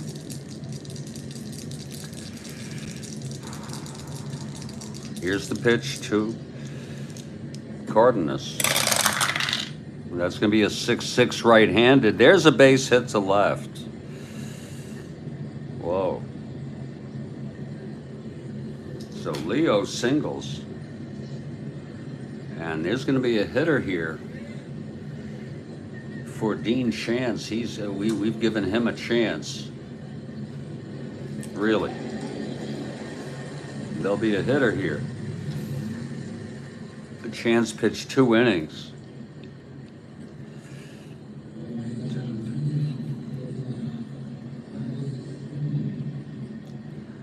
I really just don't feel like letting him continue.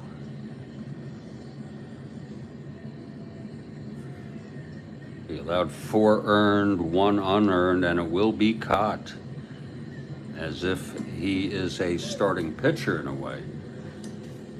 coming in, even though his endurance is 4.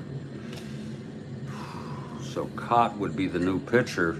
It's only 1 out. With Cardenas on first,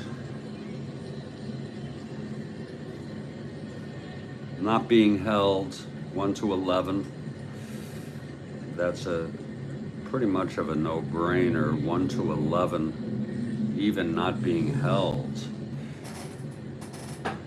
with a lead, and he's got a 9 on a pickoff attempt, or I should say a lead getting picked off attempt.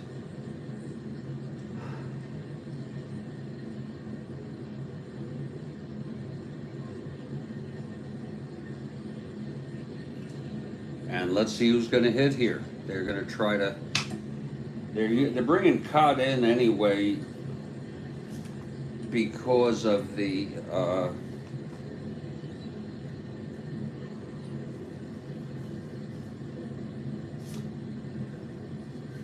they just don't feel comfortable with him after his performance.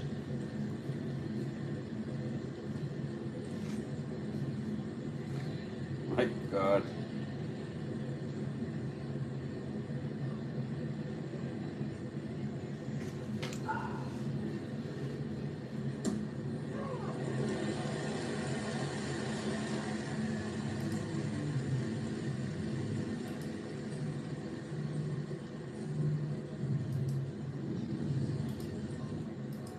And they're looking to see, umpires asking for a batter.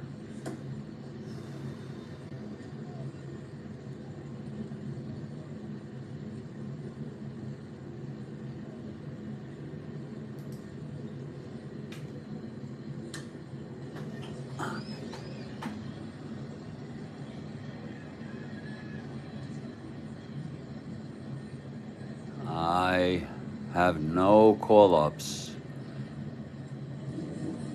No call-ups.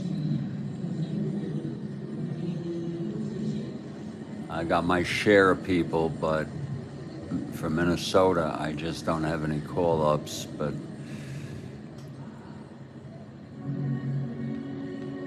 just so happens. It looks to me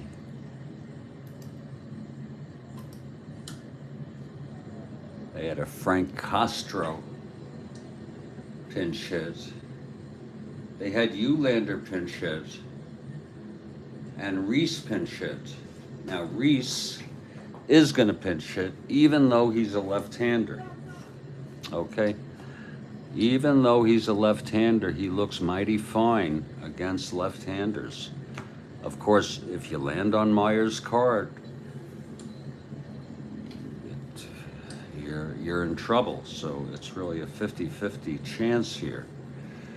So Reese will come in. There's really nobody else of substance. It's one reason why they have utility players. They have Tovar, Reese.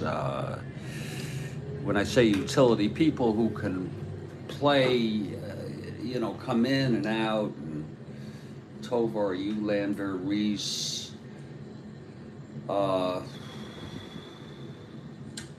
But they don't have the bench, quite the bench that Baltimore has. Here's Reese now. He can tie it up. He's got power if he lands on his own card. My Lord. 16 in 419. So you hope that if you're from Minnesota that it lands on Reese's card, 4, 5, and 6, and you're just about out unless it's a walk. It's Cardenas on first, not being held with 1 out. 3 in, 5-3. Here's the pitch to Reese. It's on his card. Look at that, 6-7. But that's a grounder to second. And Donaldson is a 4. That's always an opportunity. Look at that. 6-7 left-handed. Donaldson 4.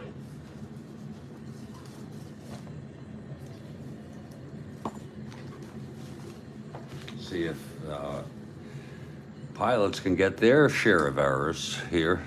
Get a little bit of error work going in there. Donaldson 424. Trying to get to that.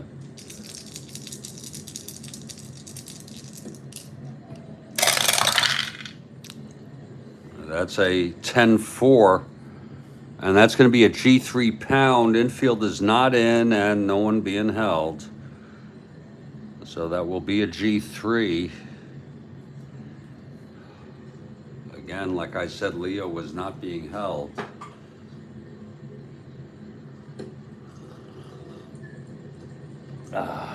We'll see if he boots it here. Donaldson, knee 24, that's 4-7-10.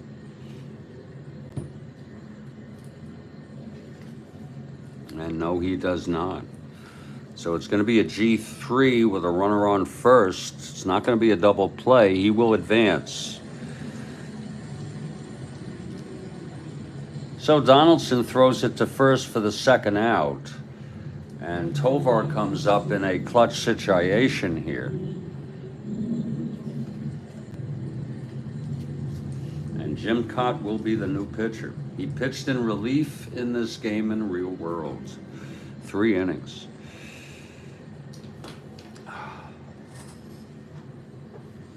And here's Tovar, grounded to short in the first.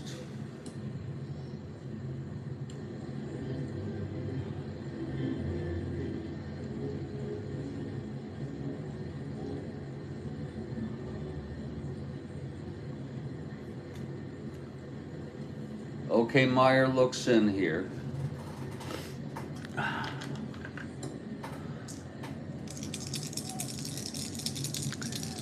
Here's the pitch to Tovar. That's 4-9 right-handed, and that is a base. Oh, that's a re-roll. Look at that. I don't know if you can see it, but just trust me on that. That thing is not flat. So just forget about it. It's a re-roll. House rules. That's a foul ball. Could have been a base hit. Foul ball. Okay, here's Meyer on the pitch to Tovar. That's a 4-8 right-handed. And that's a grounder to short.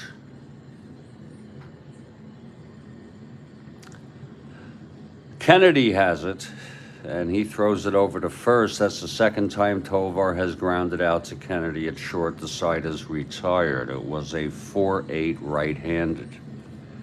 But 3 runs. And a new pitcher for Minnesota.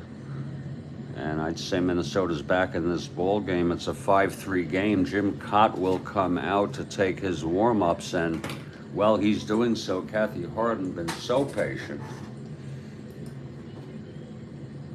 with our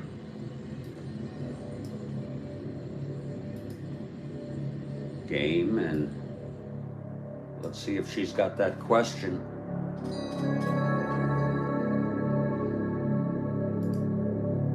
You know, Kathy Harden is reliable. And there it is. There it is. Jack Norwith wrote probably the best baseball song ever in 1908 and didn't see a live game himself until a 1940 Cubs-Dodgers game. What song?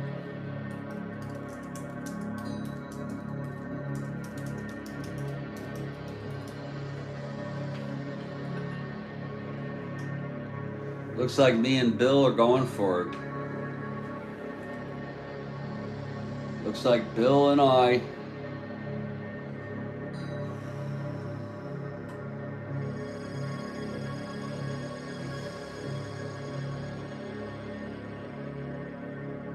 And I did not know that. And Jeff and Bill get it, and we're going to give another beautiful red mic That is a Mike. That is not an Ike. Okay. That isn't. These come from Mike and Ike's. I wonder, should they be called Mikes and Ike's? But it was an awesome question.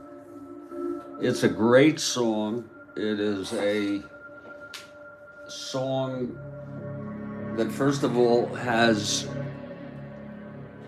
I'm not a musicologist, okay, folks, but it's got a great melody. It has great lyrics.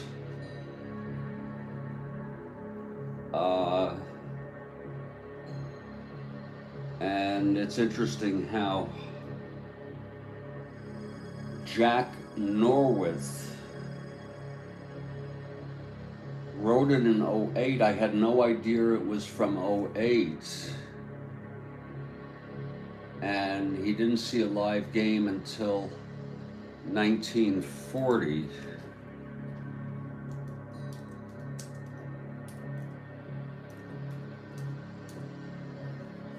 Jack Norwith.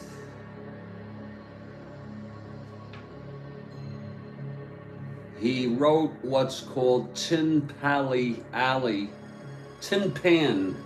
Hits, which is a sort of a collection of songs that dominated popular music in the U.S. in the late 19th and early 20th century. And he was a songwriter.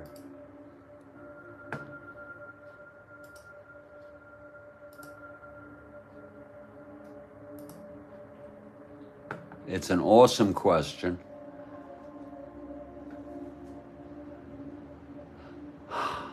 It was number 8 on Songs of the Century, as far as the National Endowment for the Arts goes.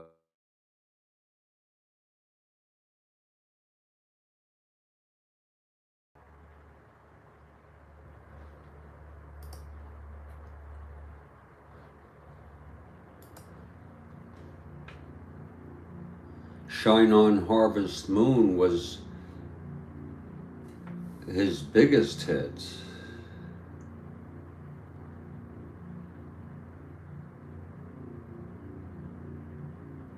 He was part of vaudeville. He died in 1959 at age 80 in Laguna Beach.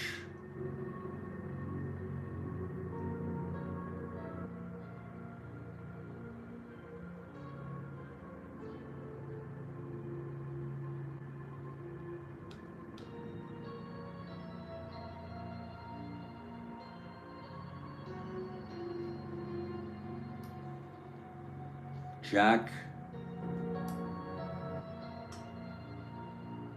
Norworth.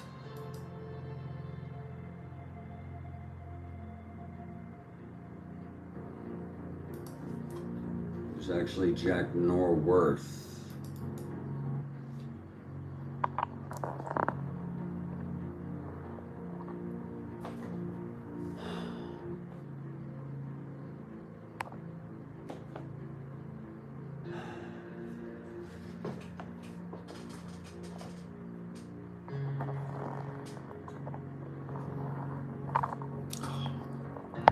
If you bear with me a second here.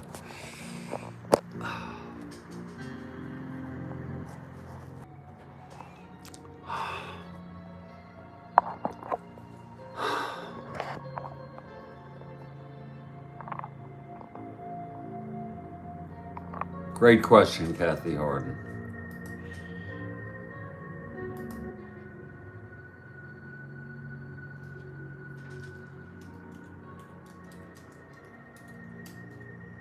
And well worth the wait. And on that note, we're going to let Jim Cott take his warm-ups. We've only gone 2. It's 5-3 Seattle.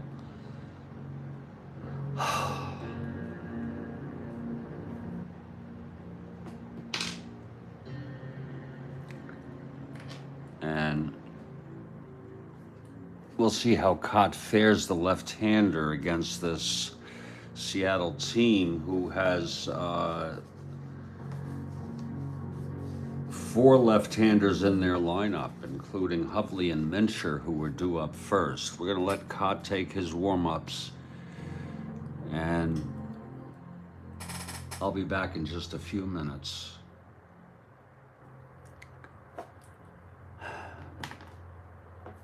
And I'm Jeffrey Guterman, and this is the Strat-O-Matic Network, and we hope you're enjoying this ball game.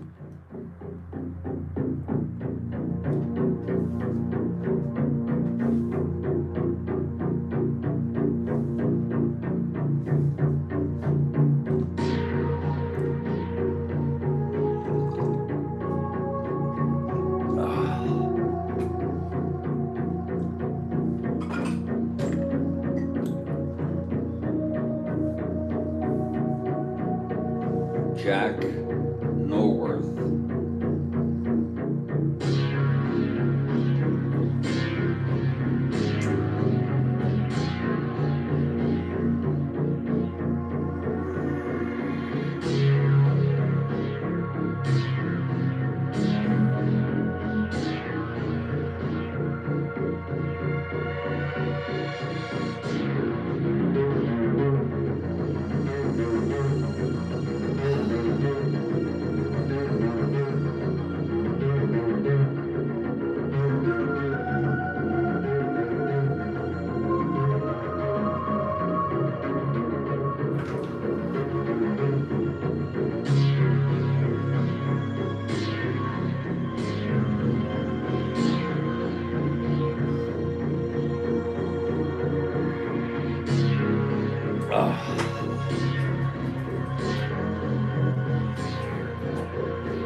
That'll work.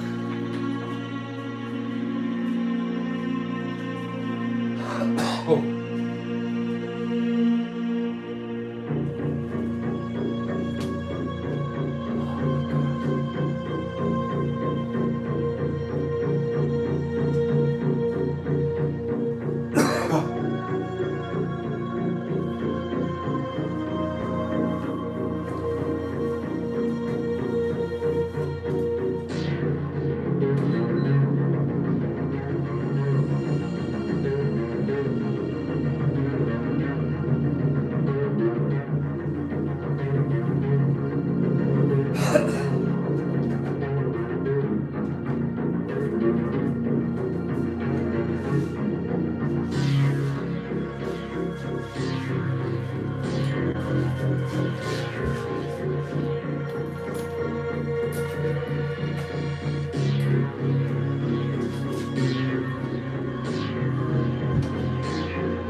Well, we're back here at Minnesota.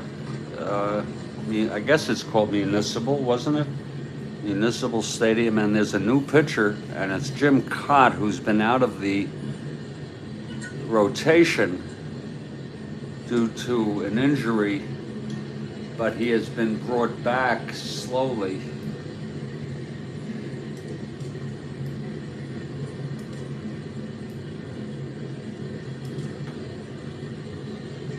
And he's going to try to keep the Twins in this ball game. It's 5-3 Seattle after Chance allowed 5 runs, one of them unearned.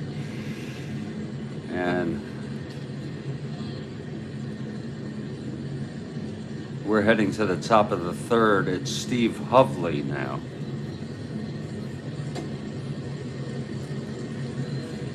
And this will be lefty-lefty. And they're going to have Hovley hit. Jimmy Jam has arrived. We're glad to see you, Jimmy. Oh, God. Another fucking robocall.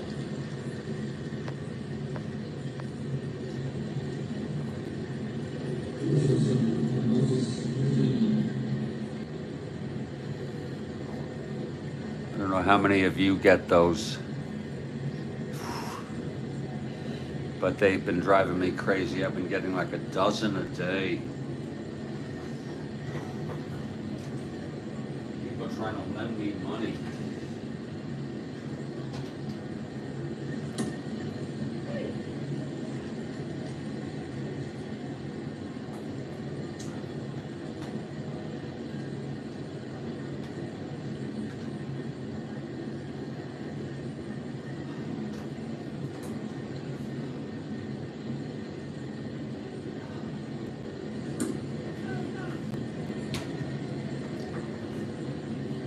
Okay, here's Hovley stepping in the box here.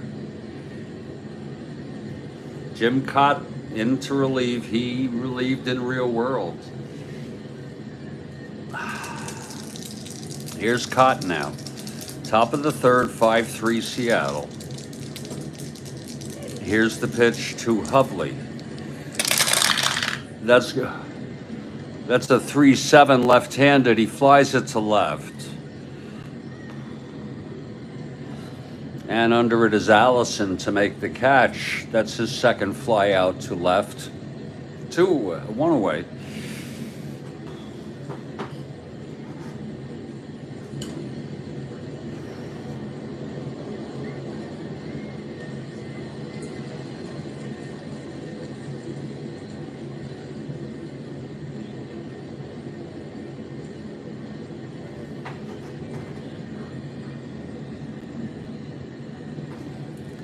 And that's going to bring up another left-handed hitter, Don Mincher, who will hit.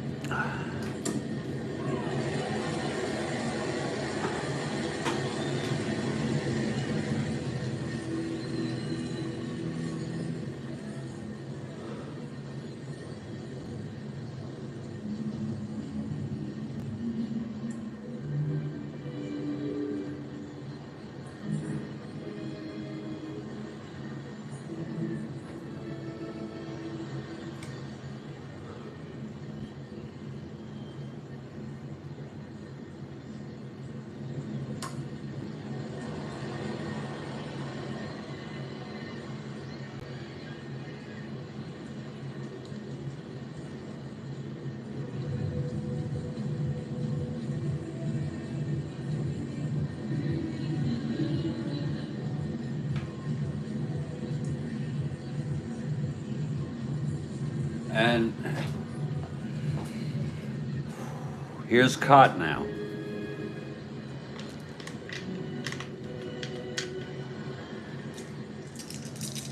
And the pitch to Mincher. That's 3-7, and he flies it to center field for Tovar. Tovar is under it. And he makes the catch. That's 2 away now.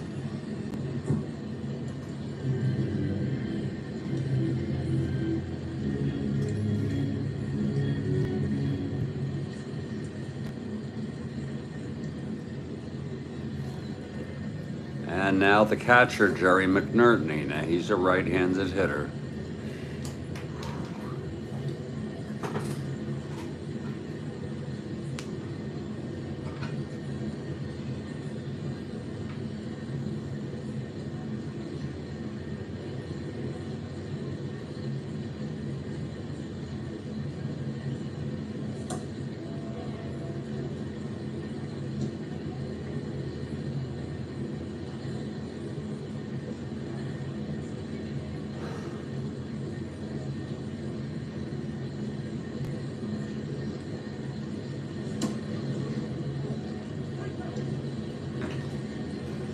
Here's Cott now. McNerney singled and was doubled up in the first. Here's Cott into his windup. And the pitch to McNerney. 2-8, and there's a base hit by McNerney, his second of the ball game.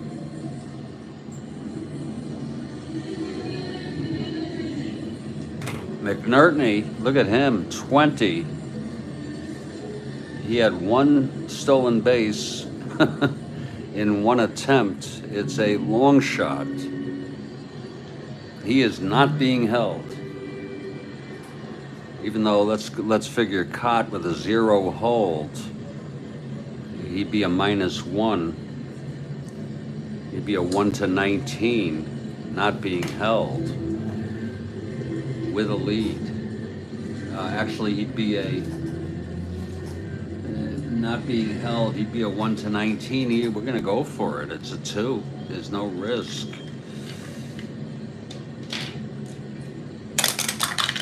Nope.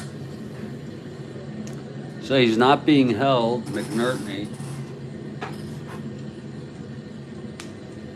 On first with 2 outs, and here's John Donaldson.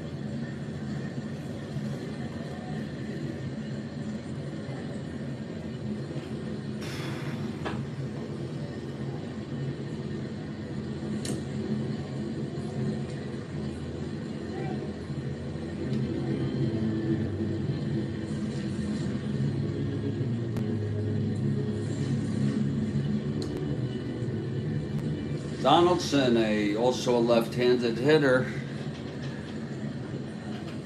will hit. And here's Cott now.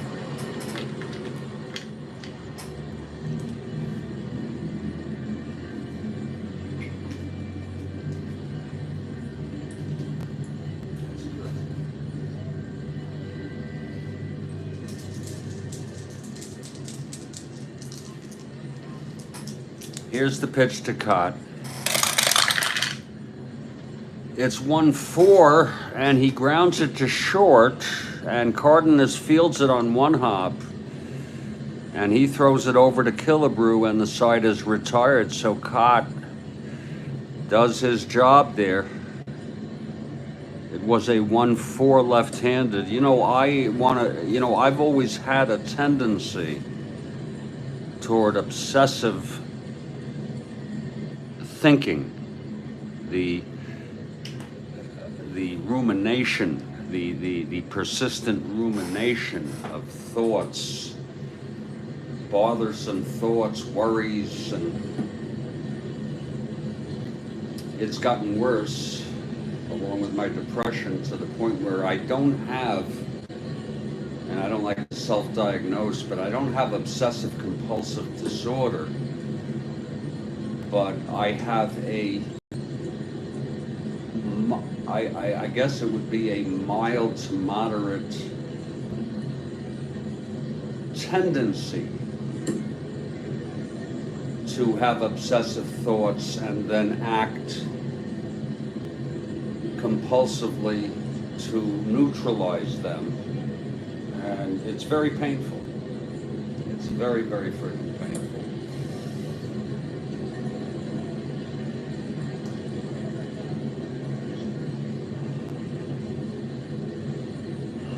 But who wants to hear about my troubles, right? We're heading to the bottom of the third. It's a 5-3 ball game, and Meyer got tagged for 3 runs in the second on the 3-run home run by George Mitterwald.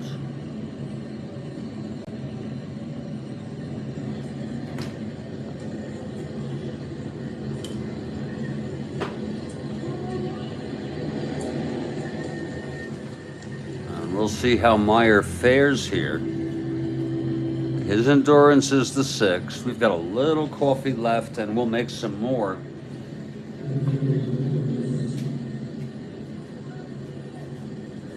There's so little left here.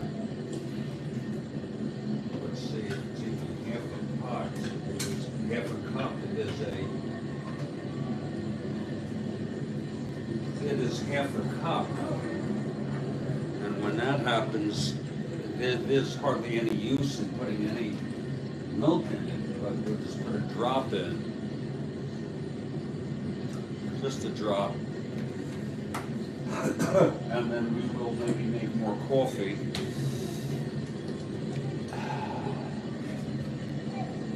Pot number 2 will be coming up. Pot number 2.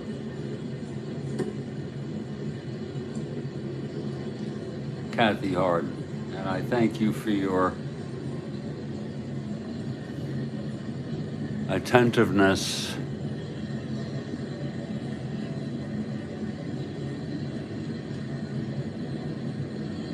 I can't, there it is. Well,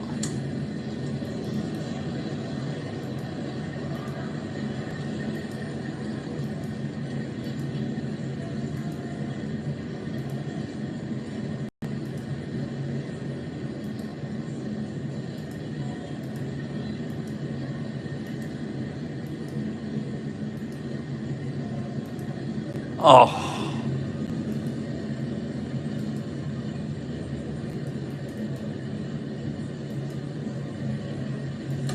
There it is.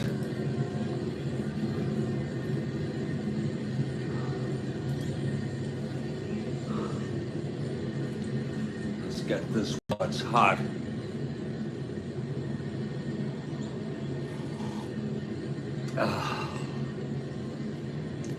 It's 5-3, and it's going to be Carew, Killebrew, and Oliva, the absolute heart of this order here.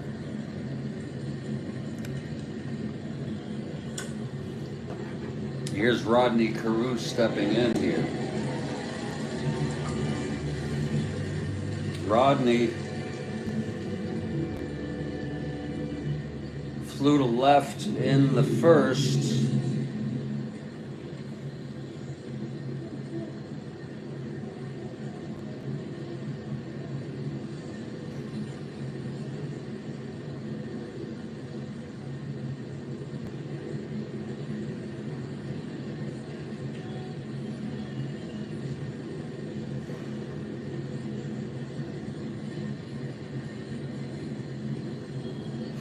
We have a question, top of the fifth. Awesome. Gives me something to work toward, and that is even getting there. Thank you, Kathy. Here's Karl now leading it off. Twins down by 2 here.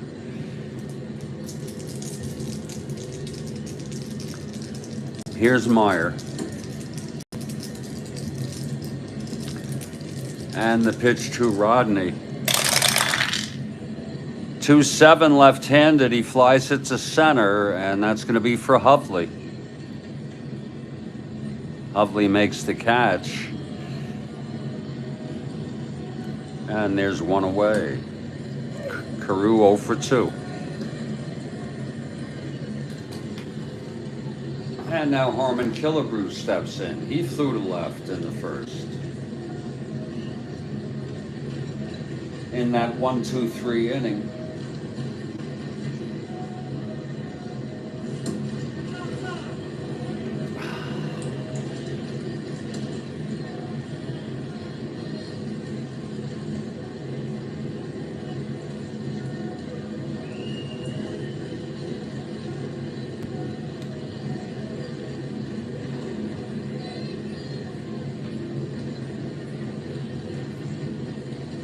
Whew.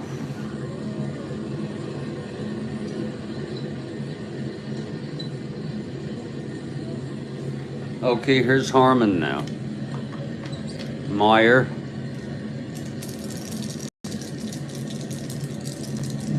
And the pitch to Killebrew.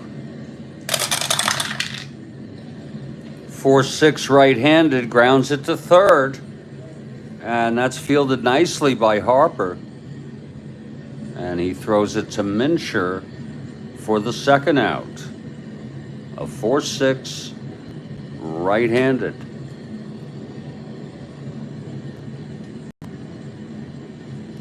That's 2 away now. So Meyer working himself through nicely through this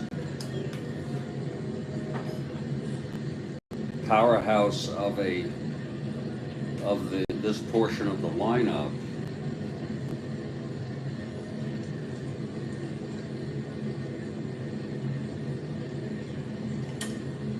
Tony Oliva is the batter.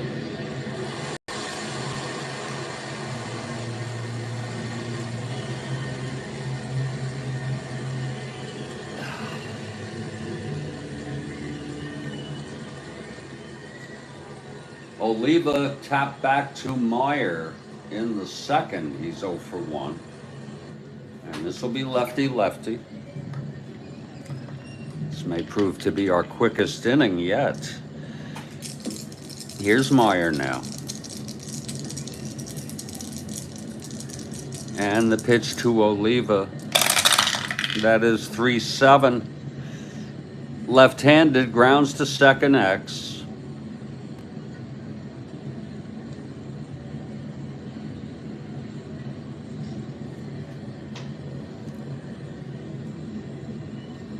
Wait a minute.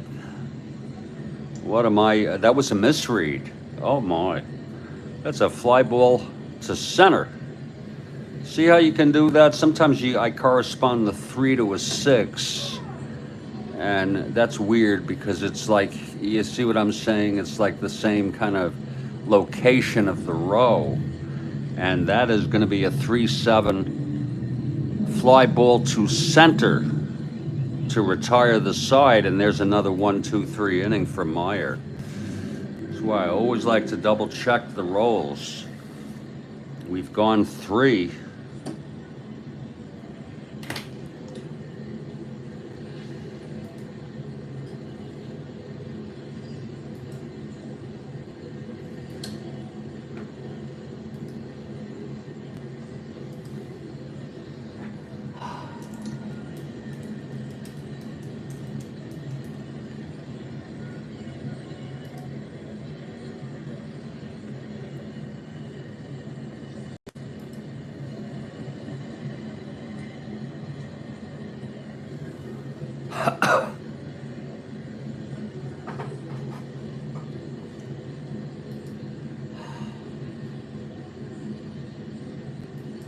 Okay.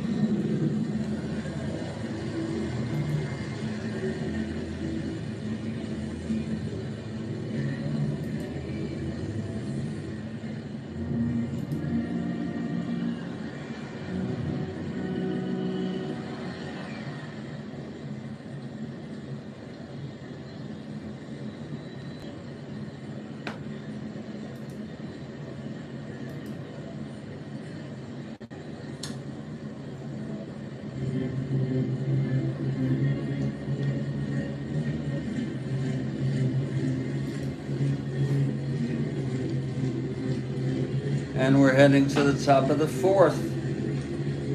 And here's Jim Cott now. Cott in his second inning of relief. His endurance is 4. He did a fine job. No runs, the base hit left on. And it's going to be John Kennedy again.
So Kennedy steps into the batter's box. He grounded to first in the second.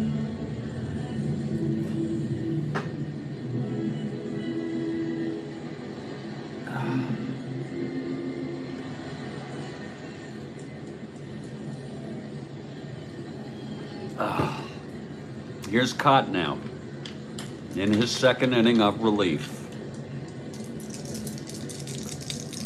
The wind-up and the pitch to Kennedy.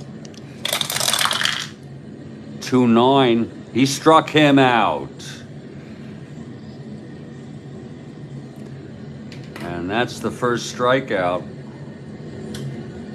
for Cott today. 1 down. A 2-9 left-handed. And here comes Meyer.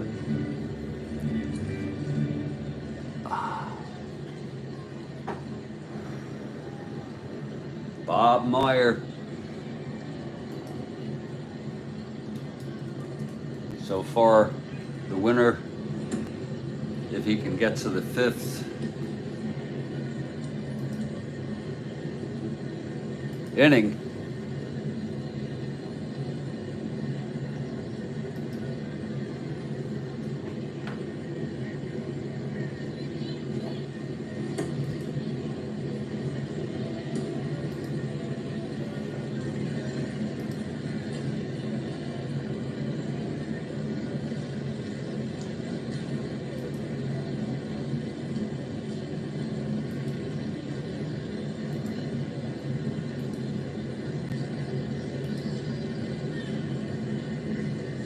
Bob Meyer.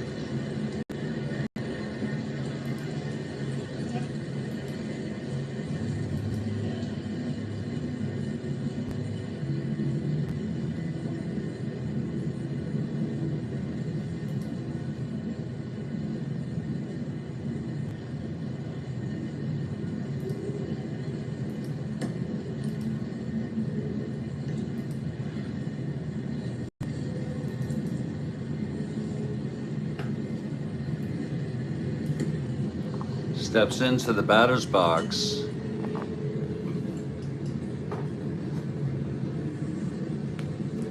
Meyer reached on an error by Leo Cardenas, a 2-base error, and he scored, along with Whitaker, who had doubled, and then on that double, the 2-base error by Allison.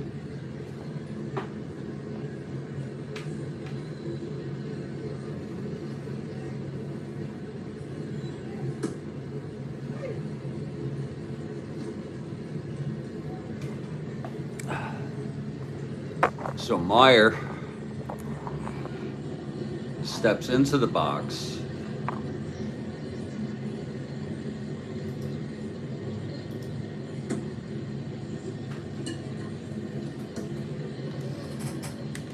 Remember, after this inning, you can have another great question from Kathy. I say great because I know it will be. They all are.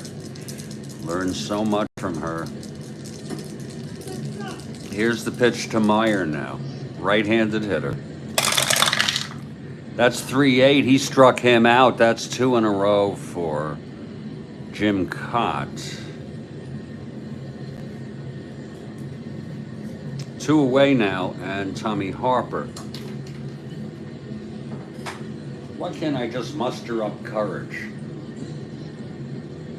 to face whatever adversity there is? Whatever fucking happens to me and my loved ones, I'll do whatever I can to cope with it and muster up the courage to be strong and courageous and determined rather than overcome by fear. Please, let me find a way.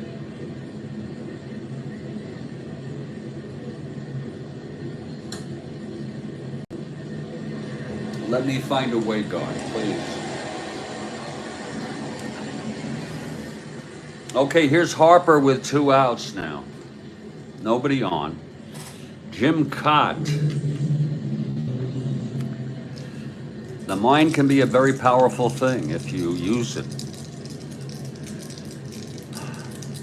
Here's Cott now. Harper 0 for 2, reached on the error, stole second and scored on the base hit by Whitaker and struck out in the second. Cott, the wind up, the pitch to Harper.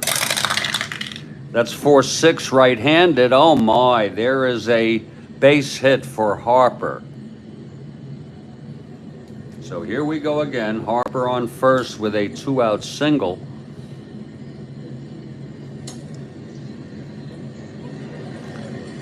Remember, Cott is a -1. He's got a pretty good move. It's hold a 0. He'd be Harper at 1-18. He's being held. He'd be a 1-18, 1-16. And he's going to go for the lead. Even. He's going to go for the lead, 2-6, 11 and 12.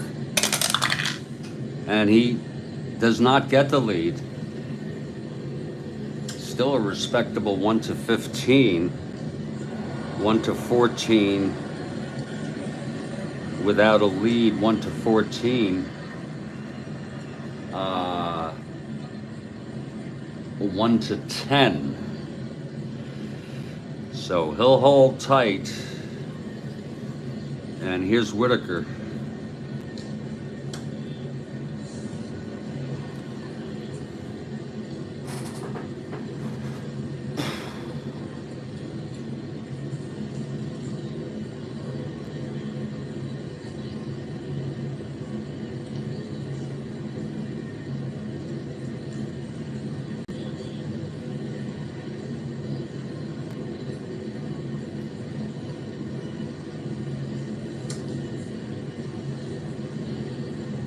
Whitaker 2 for 2 today. Singled, knocked in Harper, and scored on Walton's home run. And wouldn't that be 2 runs batted in? Oh, that was a triple. I'm sorry. Here's Whitaker now. This is lefty-lefty.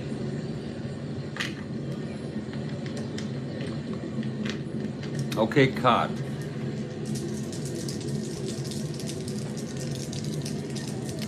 And the pitch to Whitaker.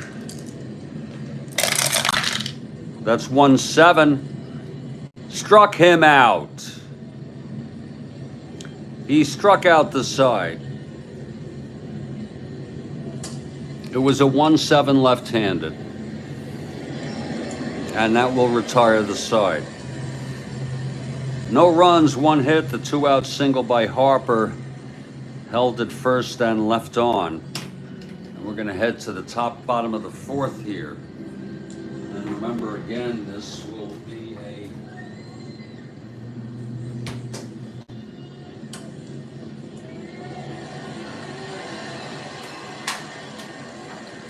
question. After this inning.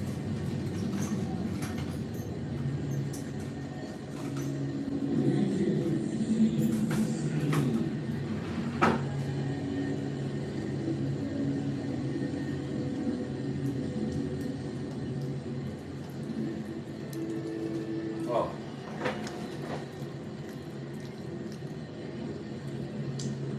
Oh.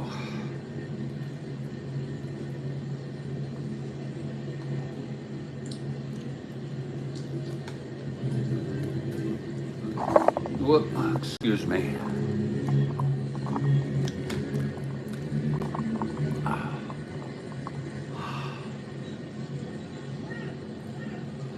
Oh, Lord help me. Come on.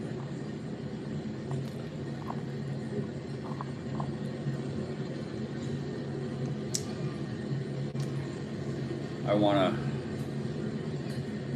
take this chance just to thank you all for hanging out for what is a very leisurely freaking ball game.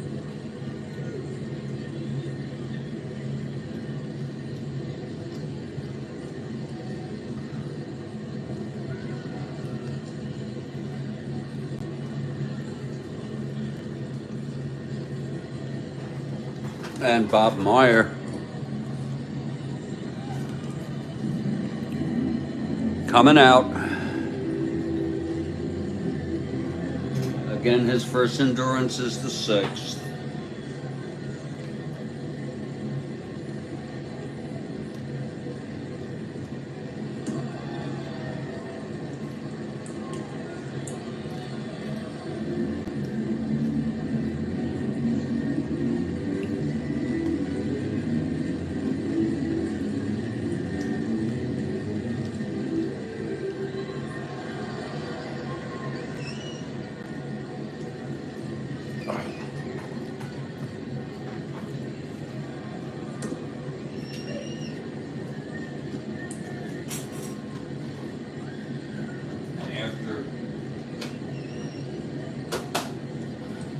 Kathy's question, I will make some more coffee here.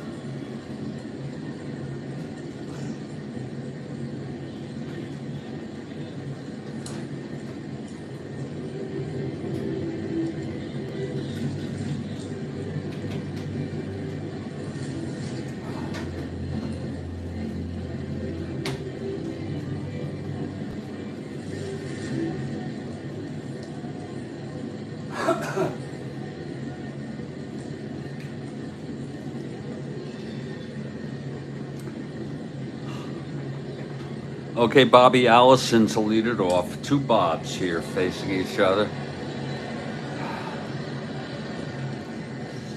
Allison walked in the 2nd, came home on Mitterwald's 3-run home run. Here's Meyer now.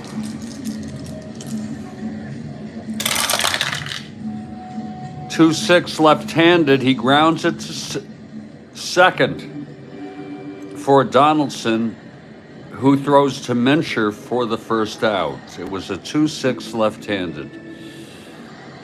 Non-clutch situation. That would have been a single on a clutch situation. And here's Rick Rennick.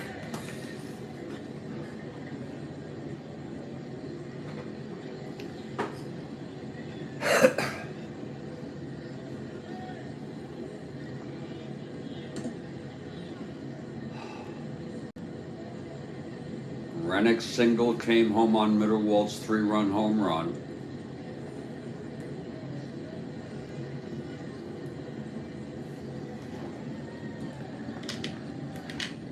Here's Meyer now.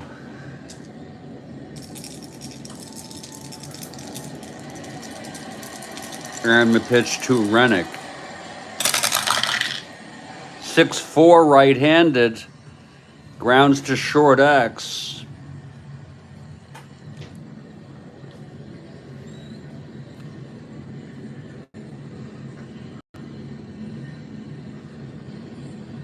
That's going to be Kennedy again, 476.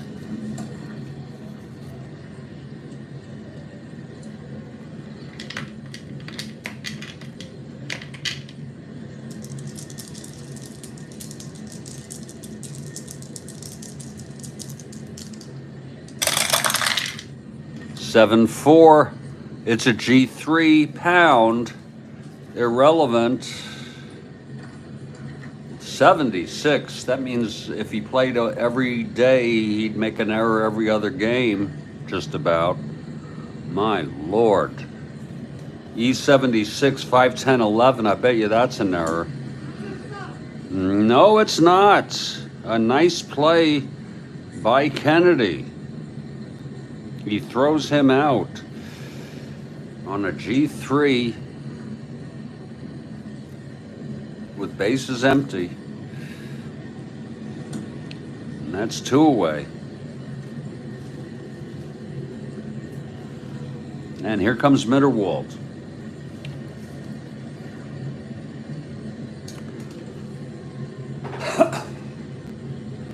Mitterwald with a 3-run home run has brought the Twins back in this ball game.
Oh, God.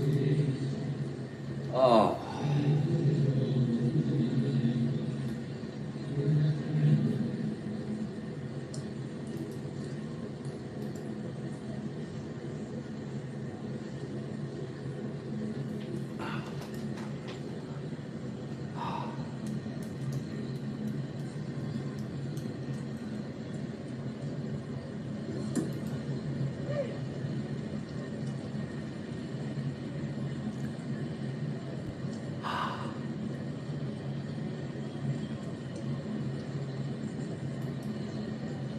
Okay, here's Mitterwald now facing Meyer. We have a big question after this inning.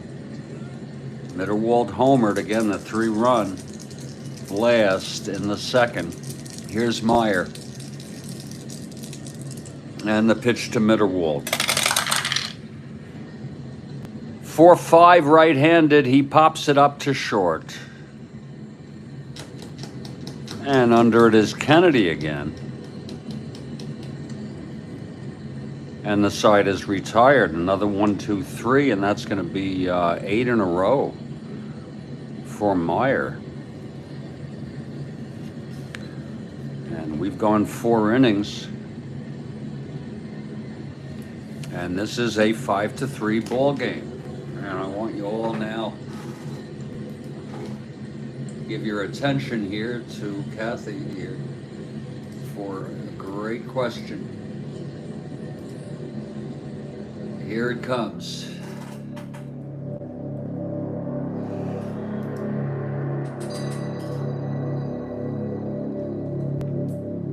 Here it is.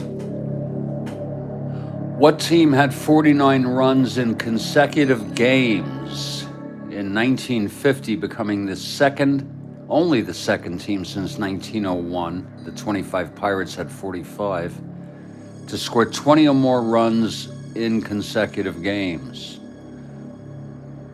Whoa.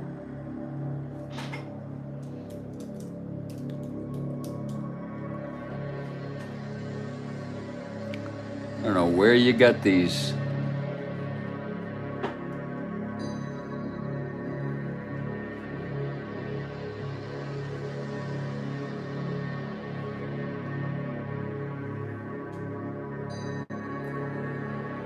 Demos goes with Brooklyn.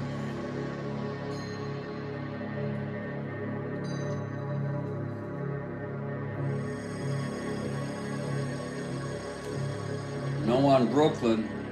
I'm reluctant to take another guess because I don't want to monopolize it, but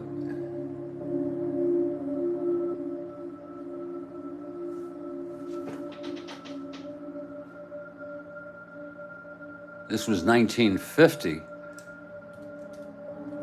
I know that's going to be a strange, but I'll go with the Whiz Kids.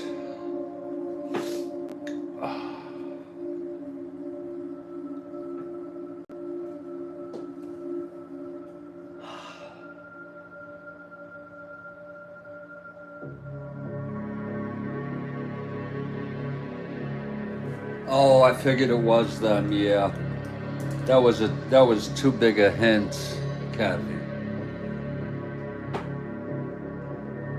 I was gonna say the Red Sox. You know that was something I was gonna say, and Bill Ivamy must have stepped away.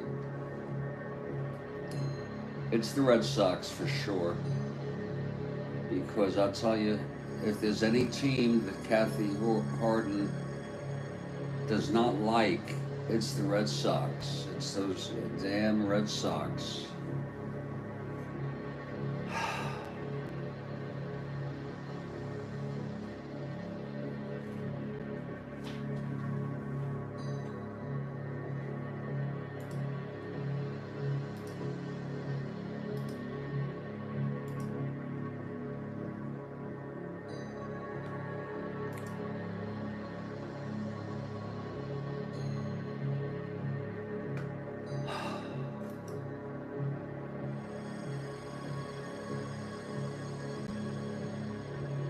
And that was a super question. That was a lot of wins, 49 runs in 2 games, consecutive games. And the Pirates had 45. I wonder if anyone has done so since, Kathy Harden, since 1950.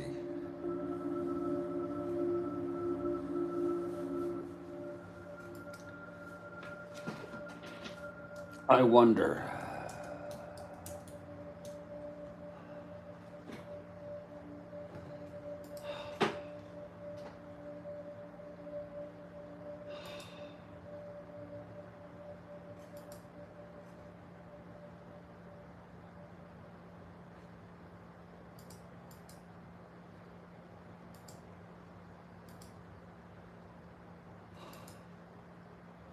Well, Jim Cott has kept the Twins in this ball game.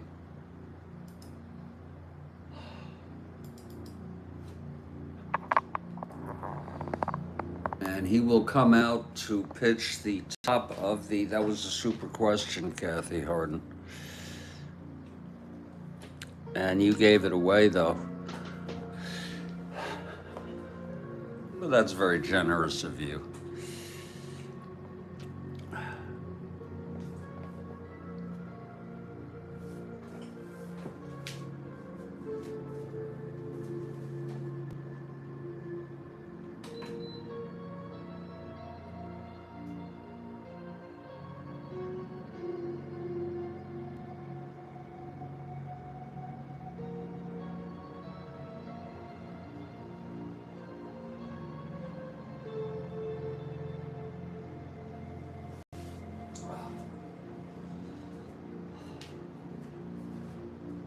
I'm gonna make some coffee. Second pot. It won't be full. This will just take me a few minutes, hopefully.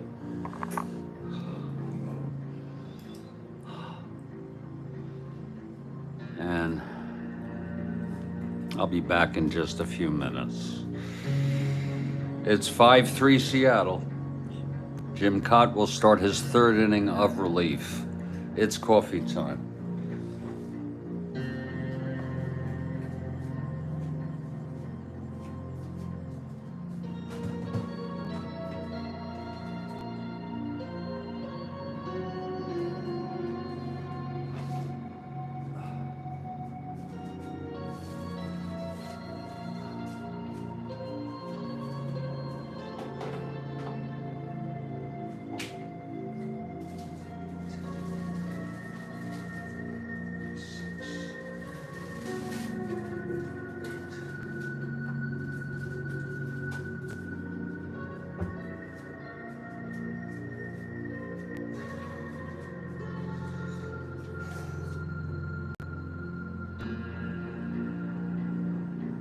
Oh my Lord.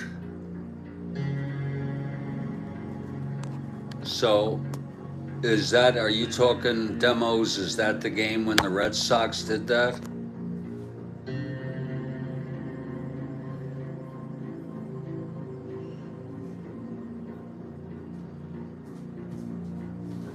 I was just watching a documentary about the history of the St. Louis Browns. It's quite fascinating. It's on YouTube.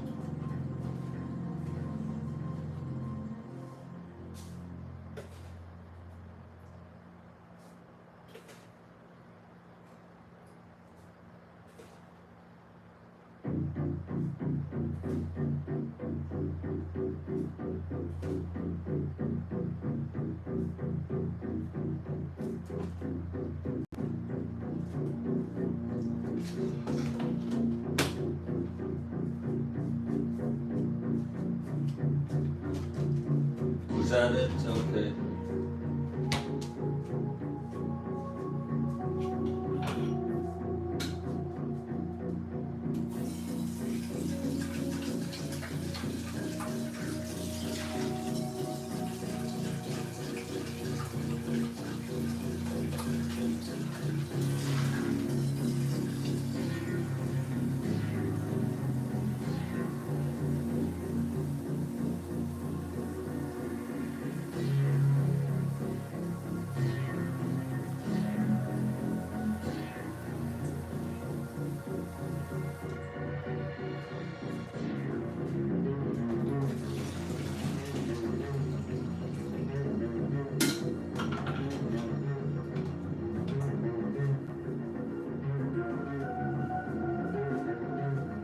The coffee is brewing, and I'll be back in just a few minutes, folks.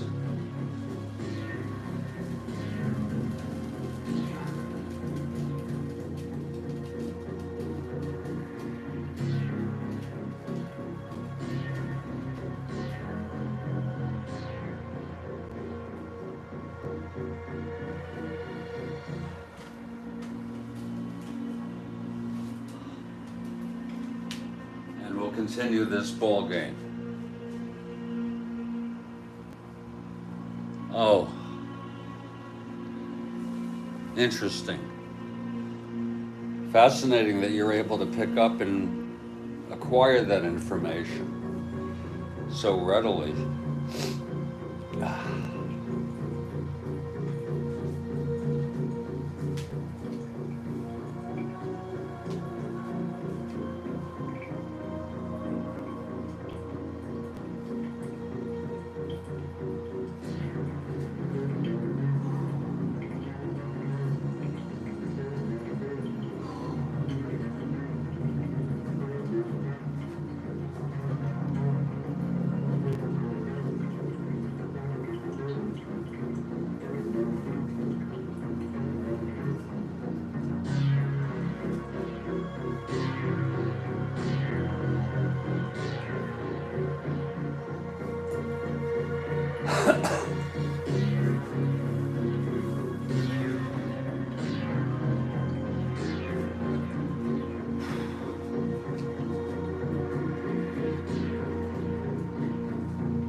Oh.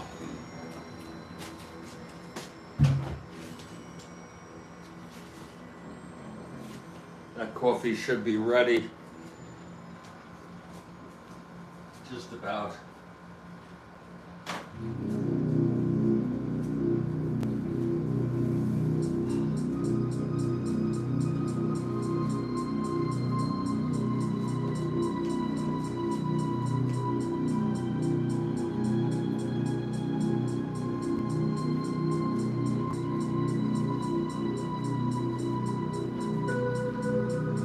Hello, JC.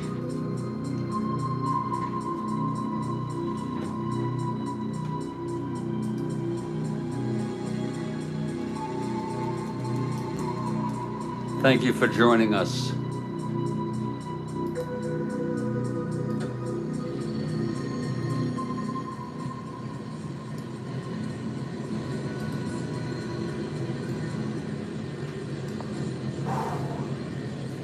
It's Jim Cott, his third inning of relief. He pitched in relief in real world in this game, in case some of you are wondering.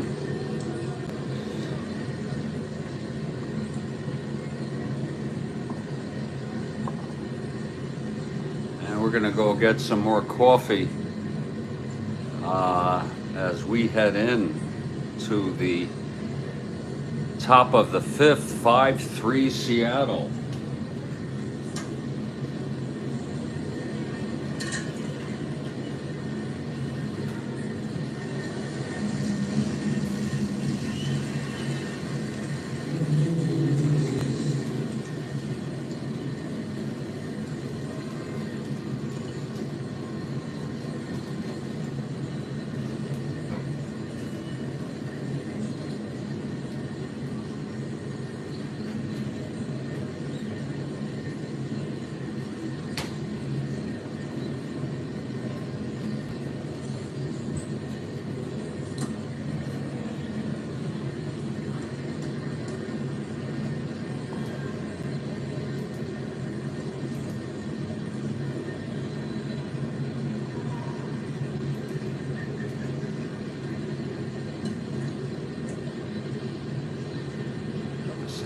17th.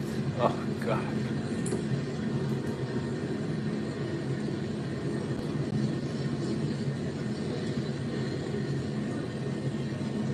Okay, here's Cott now.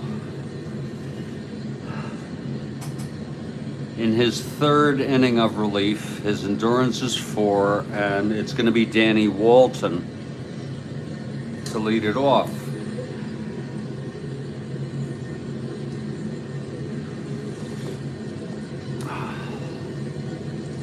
Danny Walton.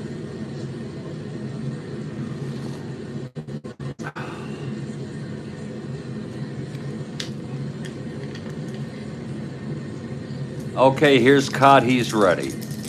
Walton tripled, knocked in a run, and struck out. Here's Cott into his windup and the pitch to Walton. 4-6 right-handed. Oh, there is a base hit by Walton. Second hit allowed by Cott. I'll tell you, I was just thinking Bob Meyer, he did allow the 3-run home run, but he's kept the Pilots ahead here. Now Walton is on. Now he's a 20. Look at that, with no risk to get the lead. Makes him 1-19,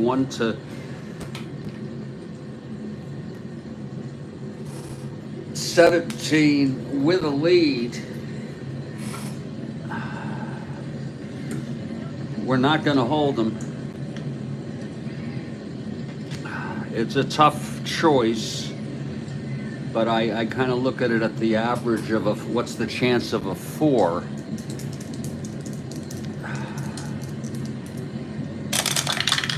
And he does not get the lead, and he's not being held.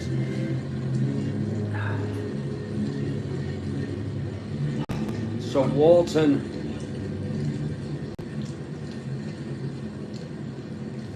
leads off with a base hit.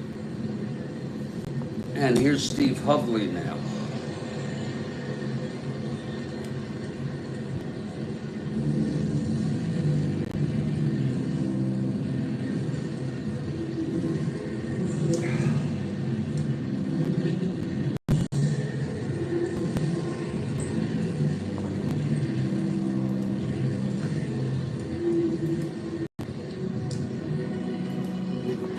Oh.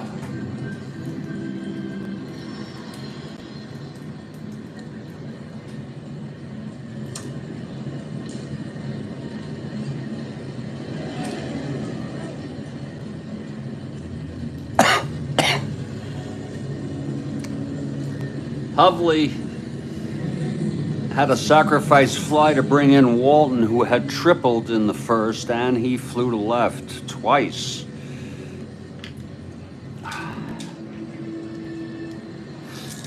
Here's Cott now from the stretch. And the pitch to Hovley. That's 210 left-handed, grounds it to short B.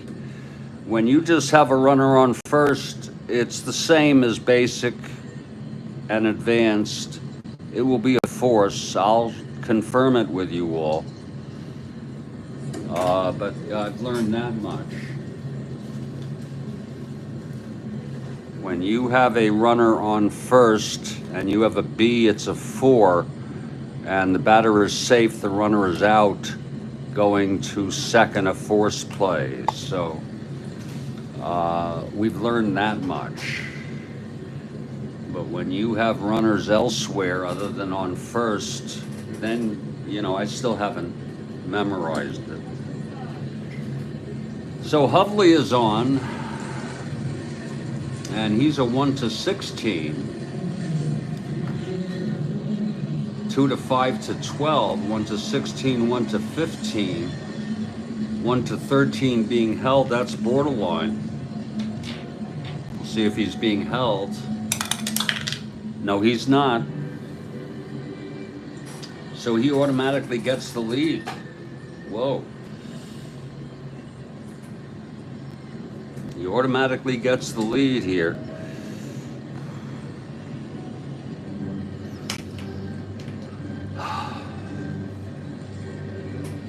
1 to 15, not being held. Actually, that is a, he is going to have to be held after all. That is a refiguration because we didn't realize 1 to 16, 1 to 15, and then not being held, he would be 1 to 15, which is too high. So he is being held. And he would be a 1 to 16, 1 to 15, 1 to 13 with a lead, and we're not going to try. Here's Mincher now.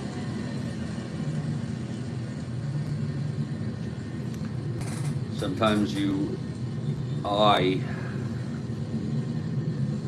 don't figure it right.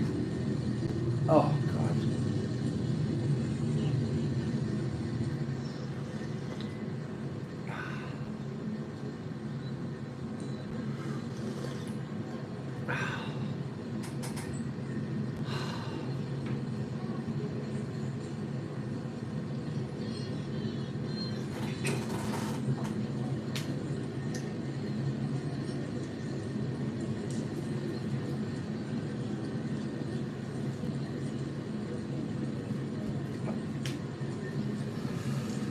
And here's Mincher now. Hovley on first, 1 out.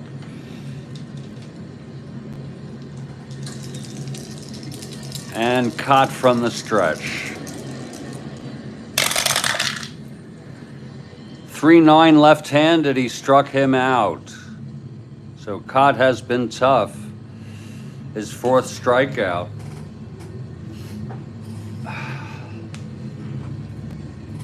That was a 3-9 left-handed.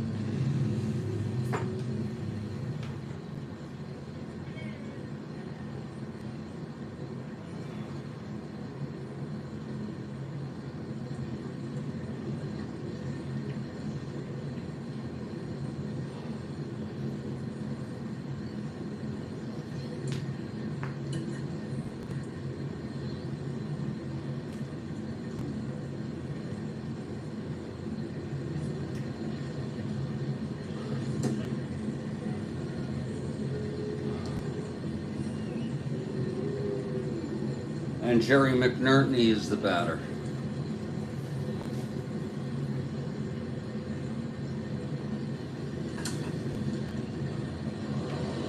It's 2 outs, Hovley on first.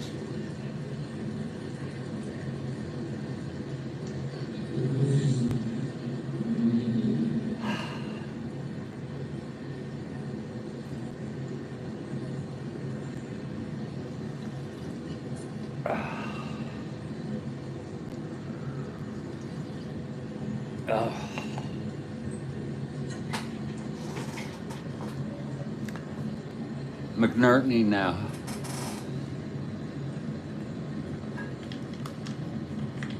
Two for two. Single, doubled up. Singled left on. Here's the pitch from Kotz. That's 4-7 right-handed. Oh, there's a base hit to right. His 3rd hit of the game by McNerney. Hovley. 1 to 14. 1 to 12. No one being. Oh, he is being held. Look at that. 1 to 12. 1 to 11. Wow. He'll hold. That's first and second. He was being held, Hovley. We had a 1 to 14. Oh, wait a minute. There are 2 outs, 1 to 14, 1 to 16.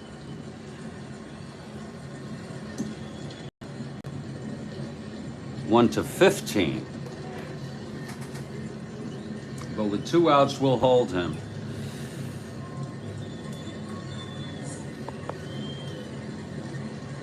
And here's John Donaldson.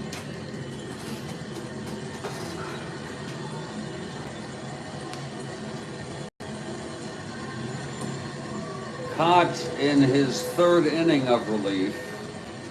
His first endurance would not be until the sixth.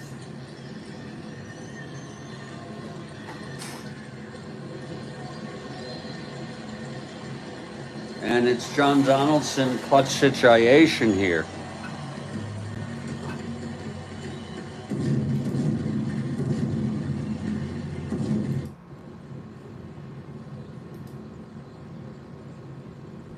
Okay.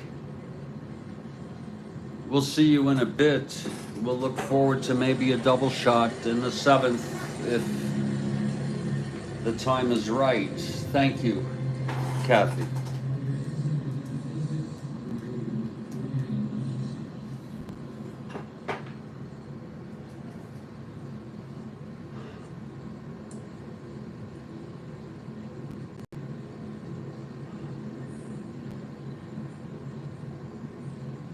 Thank you. Some of us have lives that we have to lead.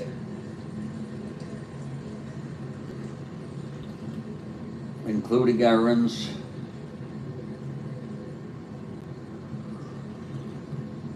It's first and second, 2 outs.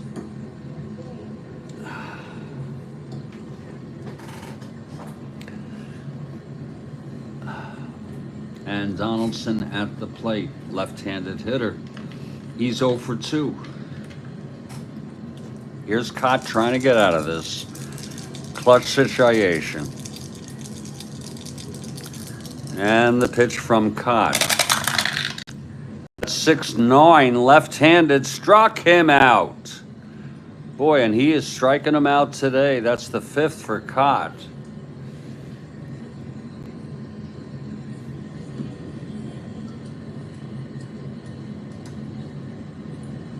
And that's going to be no runs. 2 hits and 2 left on a 6-9 left-handed. And we're going to move to the bottom of the 6th. I bet you they're going to have Cott hit. Just as if he were a starter. In the 5th inning, you wouldn't necessarily pinch hit. Not in this day. Not in this day and age.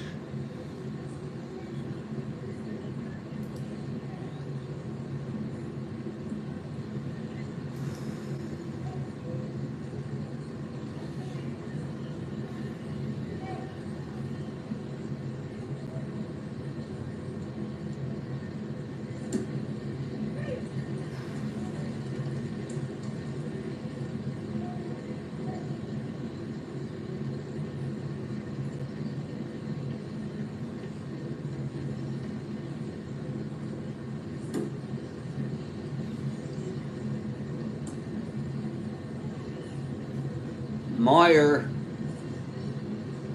takes the mound. He'll face Leo Cardenas to lead it off.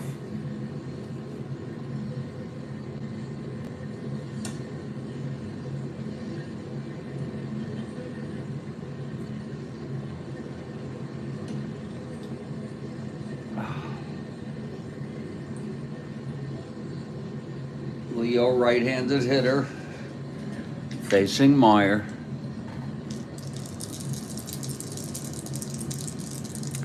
Here's the pitch to Cardenas. That's 5-9 right-handed, flies it to left field. And Walton under it, and that is 9 in a row for Meyer. Wow. And Cott is coming up, and he's a pretty good hitter too, a 7 NL. He's as good as a lot of people on the bench, I would say.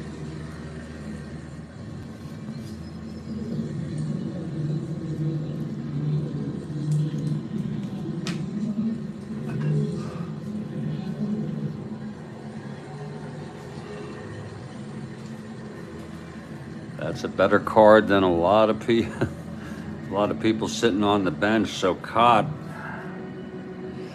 coming in here with 1 out, nobody on. Bottom of the 5th, it's 5-3 Seattle.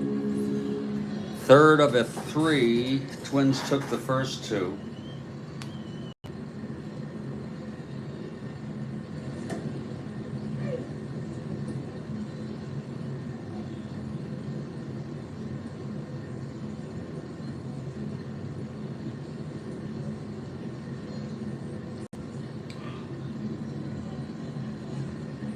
Oh.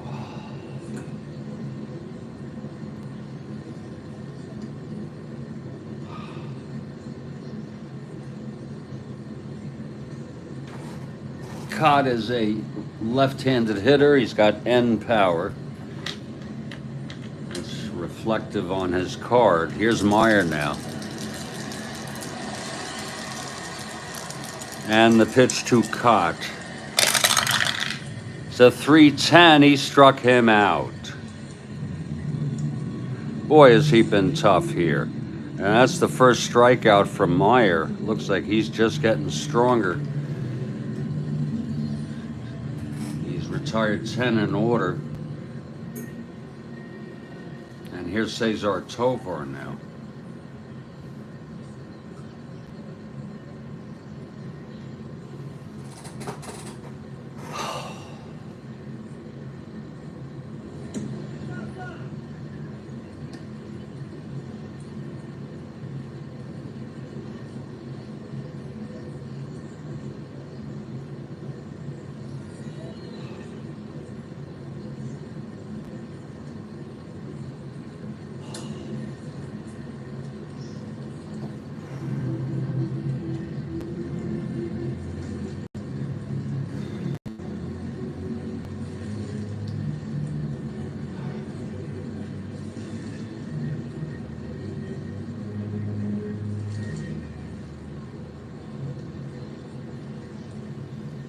Oh, here's Tovar. 0 for 2, Meyer. This is the windup and the pitch to Tovar now. 2-7 left-handed. He grounds it back to Meyer. And he fields it and throws it to Mincher. And wow, that's 11 in order for Meyer. Wow.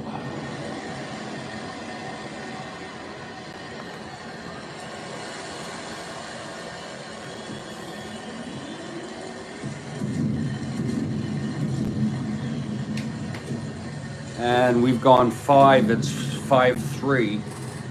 Seattle.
Okay, Jim Cott now, in his first endurance inning of relief. He came in the third. He'll face Kennedy, Meyer, and then the top of the order, Harper. He's kept Minnesota in this ball game.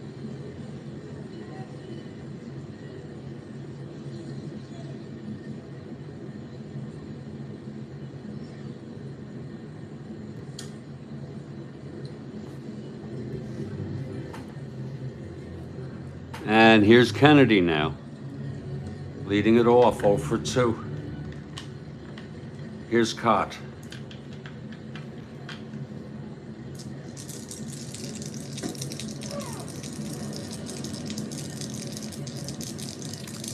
And the pitch to Kennedy. That's 4-12 right-handed. He grounds it to short. Cardenas has it, throws it over to Killebrew for the first out. That was a 4-12 right-handed. And now here's Bob Meyer.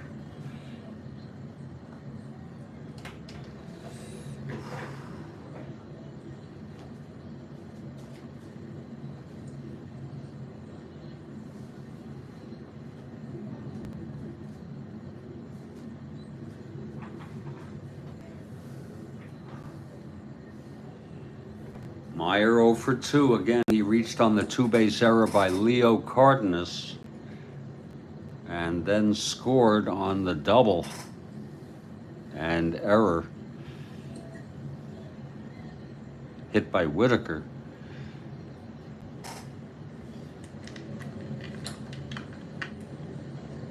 Here's Meyer now.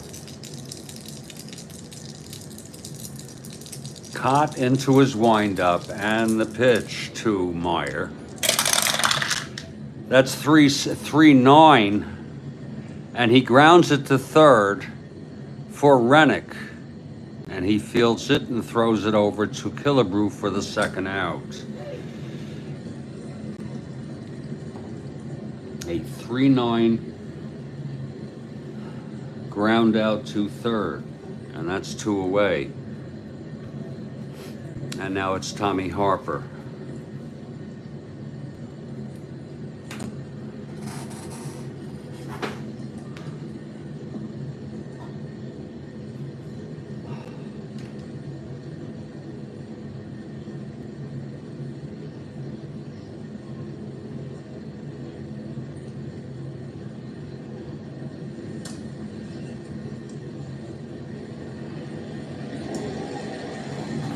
Harper, 1 for 3, reached on the error, stole second and scored. Singled left on in the fourth. He struck out in the second. Here's Cott now.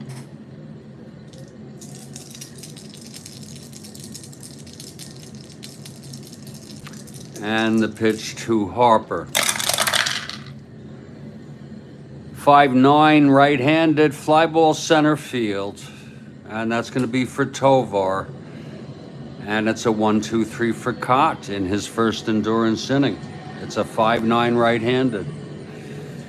So we're in the middle of the sixth in an interesting ball game.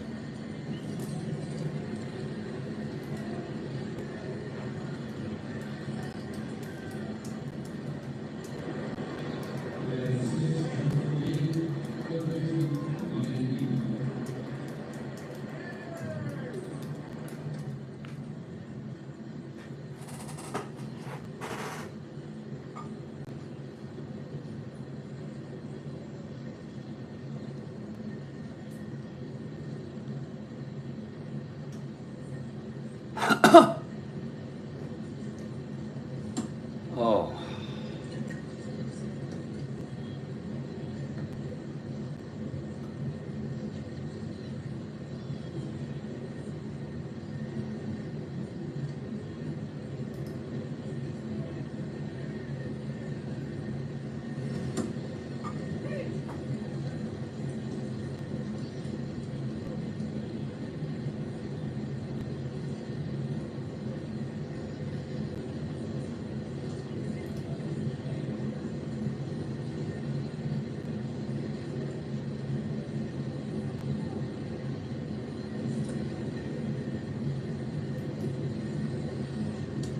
Oh.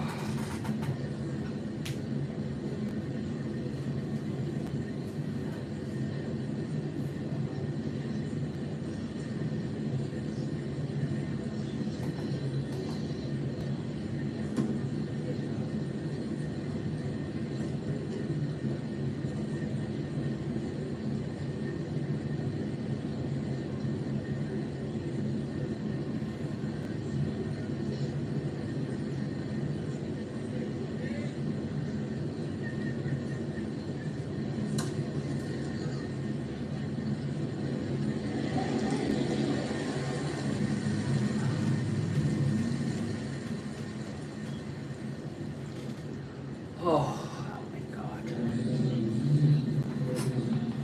We're heading to the bottom of the sixth.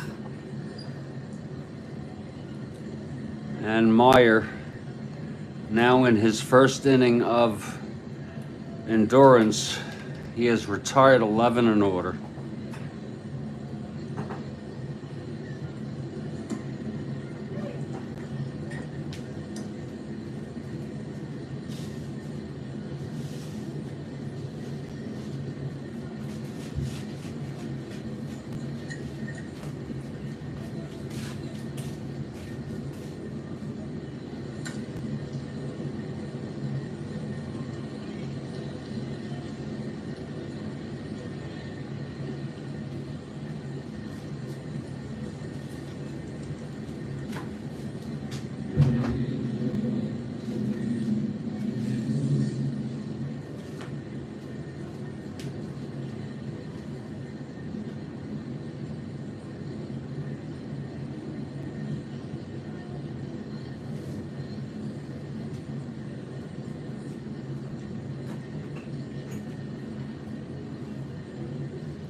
It's going to be the heart of the order again, and it's a big test for Meyer in his first endurance inning.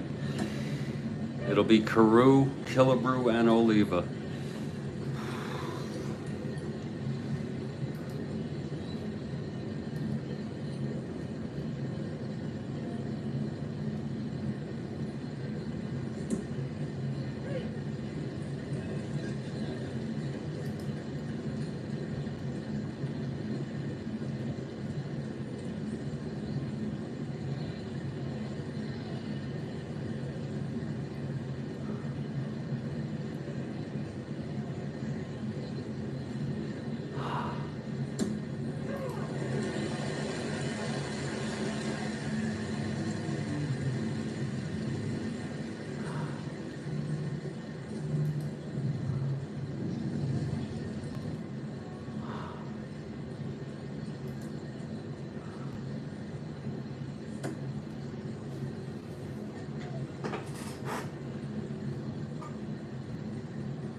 All right.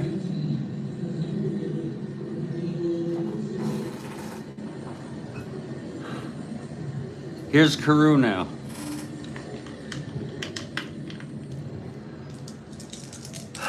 Big test for Meyer, the windup and the pitch to Rodney. That 6-9 left-handed struck him out. My goodness, 12 in a row.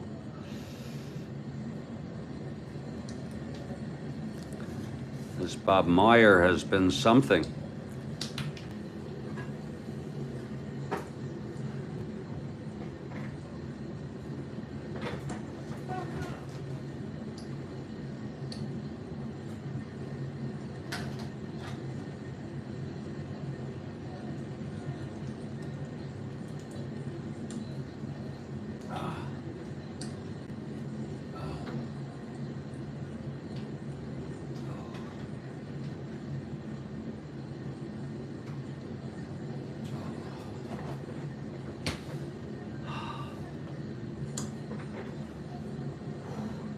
Here's Killebrew.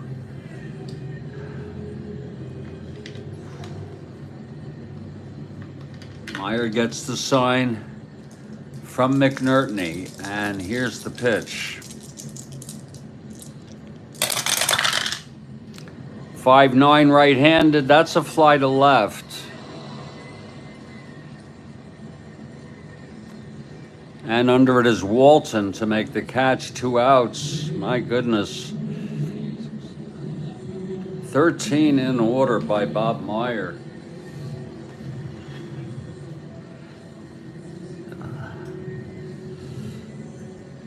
And here's Oliva.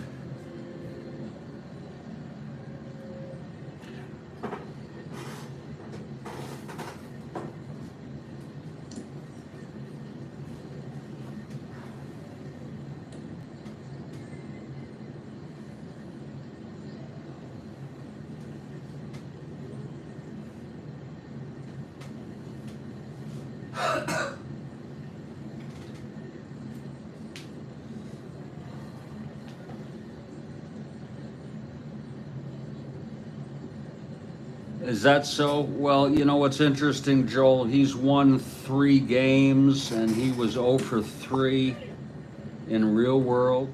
He had 5 starts. He has a 3.31 ERA, only 33 innings pitched. And maybe your memory is quite correct, given the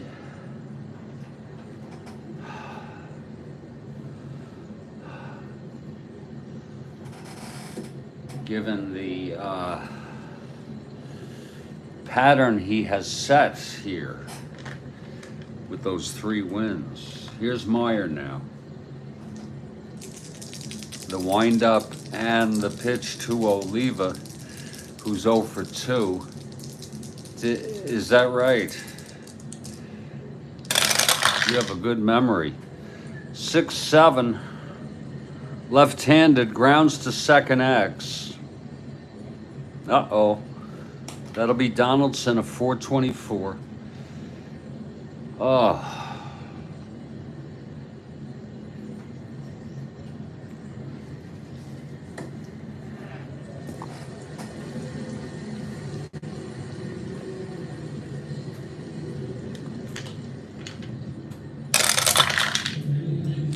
$424.24 G1. You know, the higher the better on those. On the single die, 20 dice.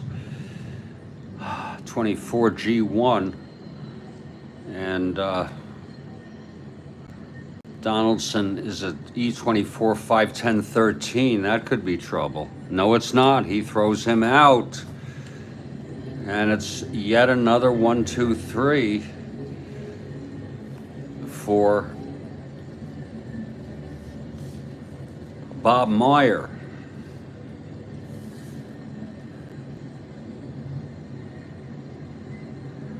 And Bob Meyer, 3, 6, 9, 12, 14 in order.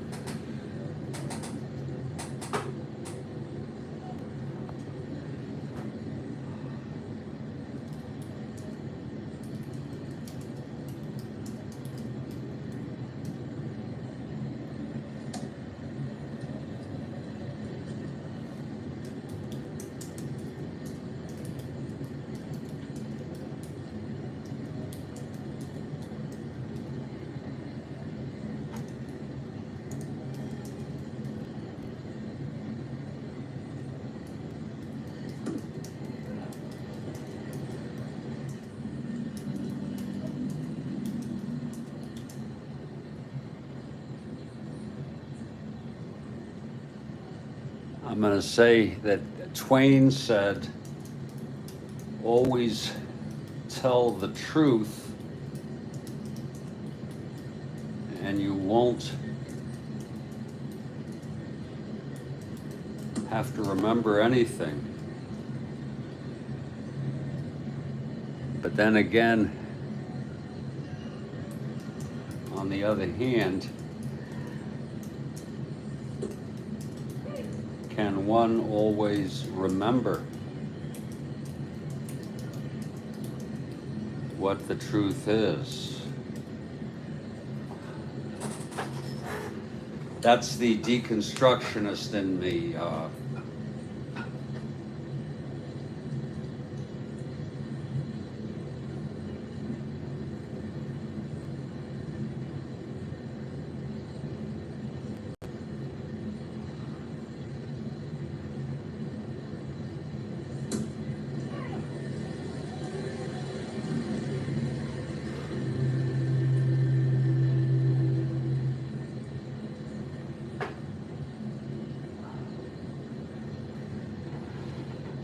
So we have gone 6, and folks, I'm going to take a break here. I have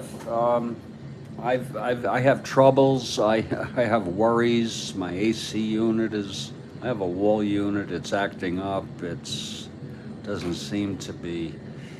The money saver doesn't seem to be working. The landlord claims it's because it's too hot, but it was working fine before.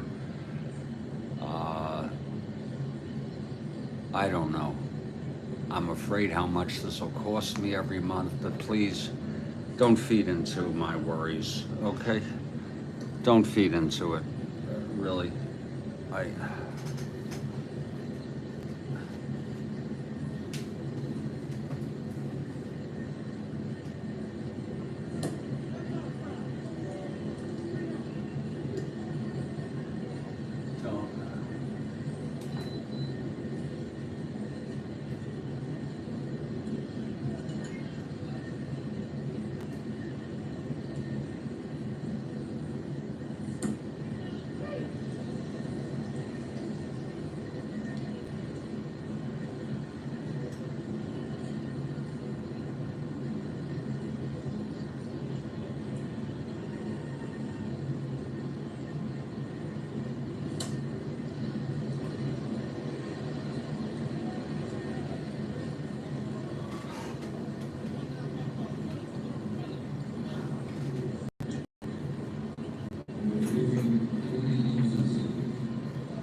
I'm gonna take a break for a few minutes. We'll get back to this ball game. 5-3 Seattle, and Jim Cott will come in his second endurance inning. He pitched in relief in real world in this game, and he's kept the Twins in this ball game. I'll be back very shortly.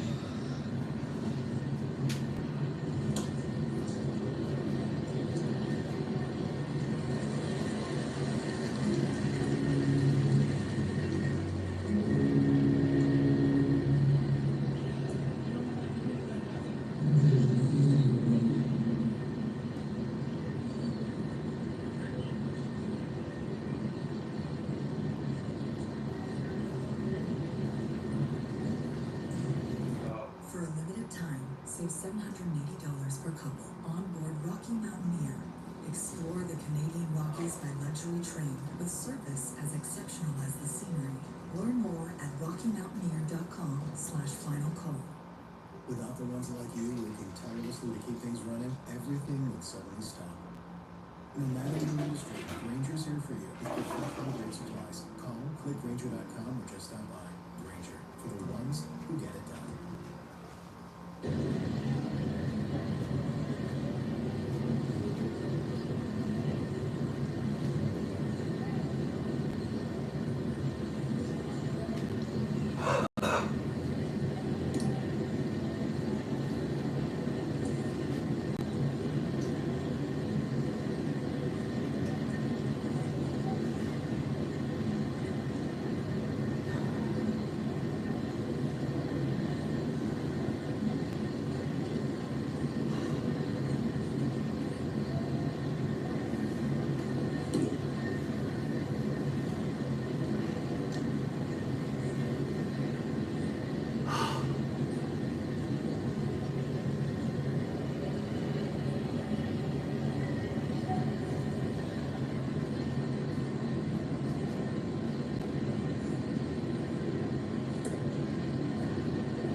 folks, I'm gonna have to discontinue this game. I am so sorry. It's yet another situation where I'm too disturbed to play. I am so sorry. You all take care.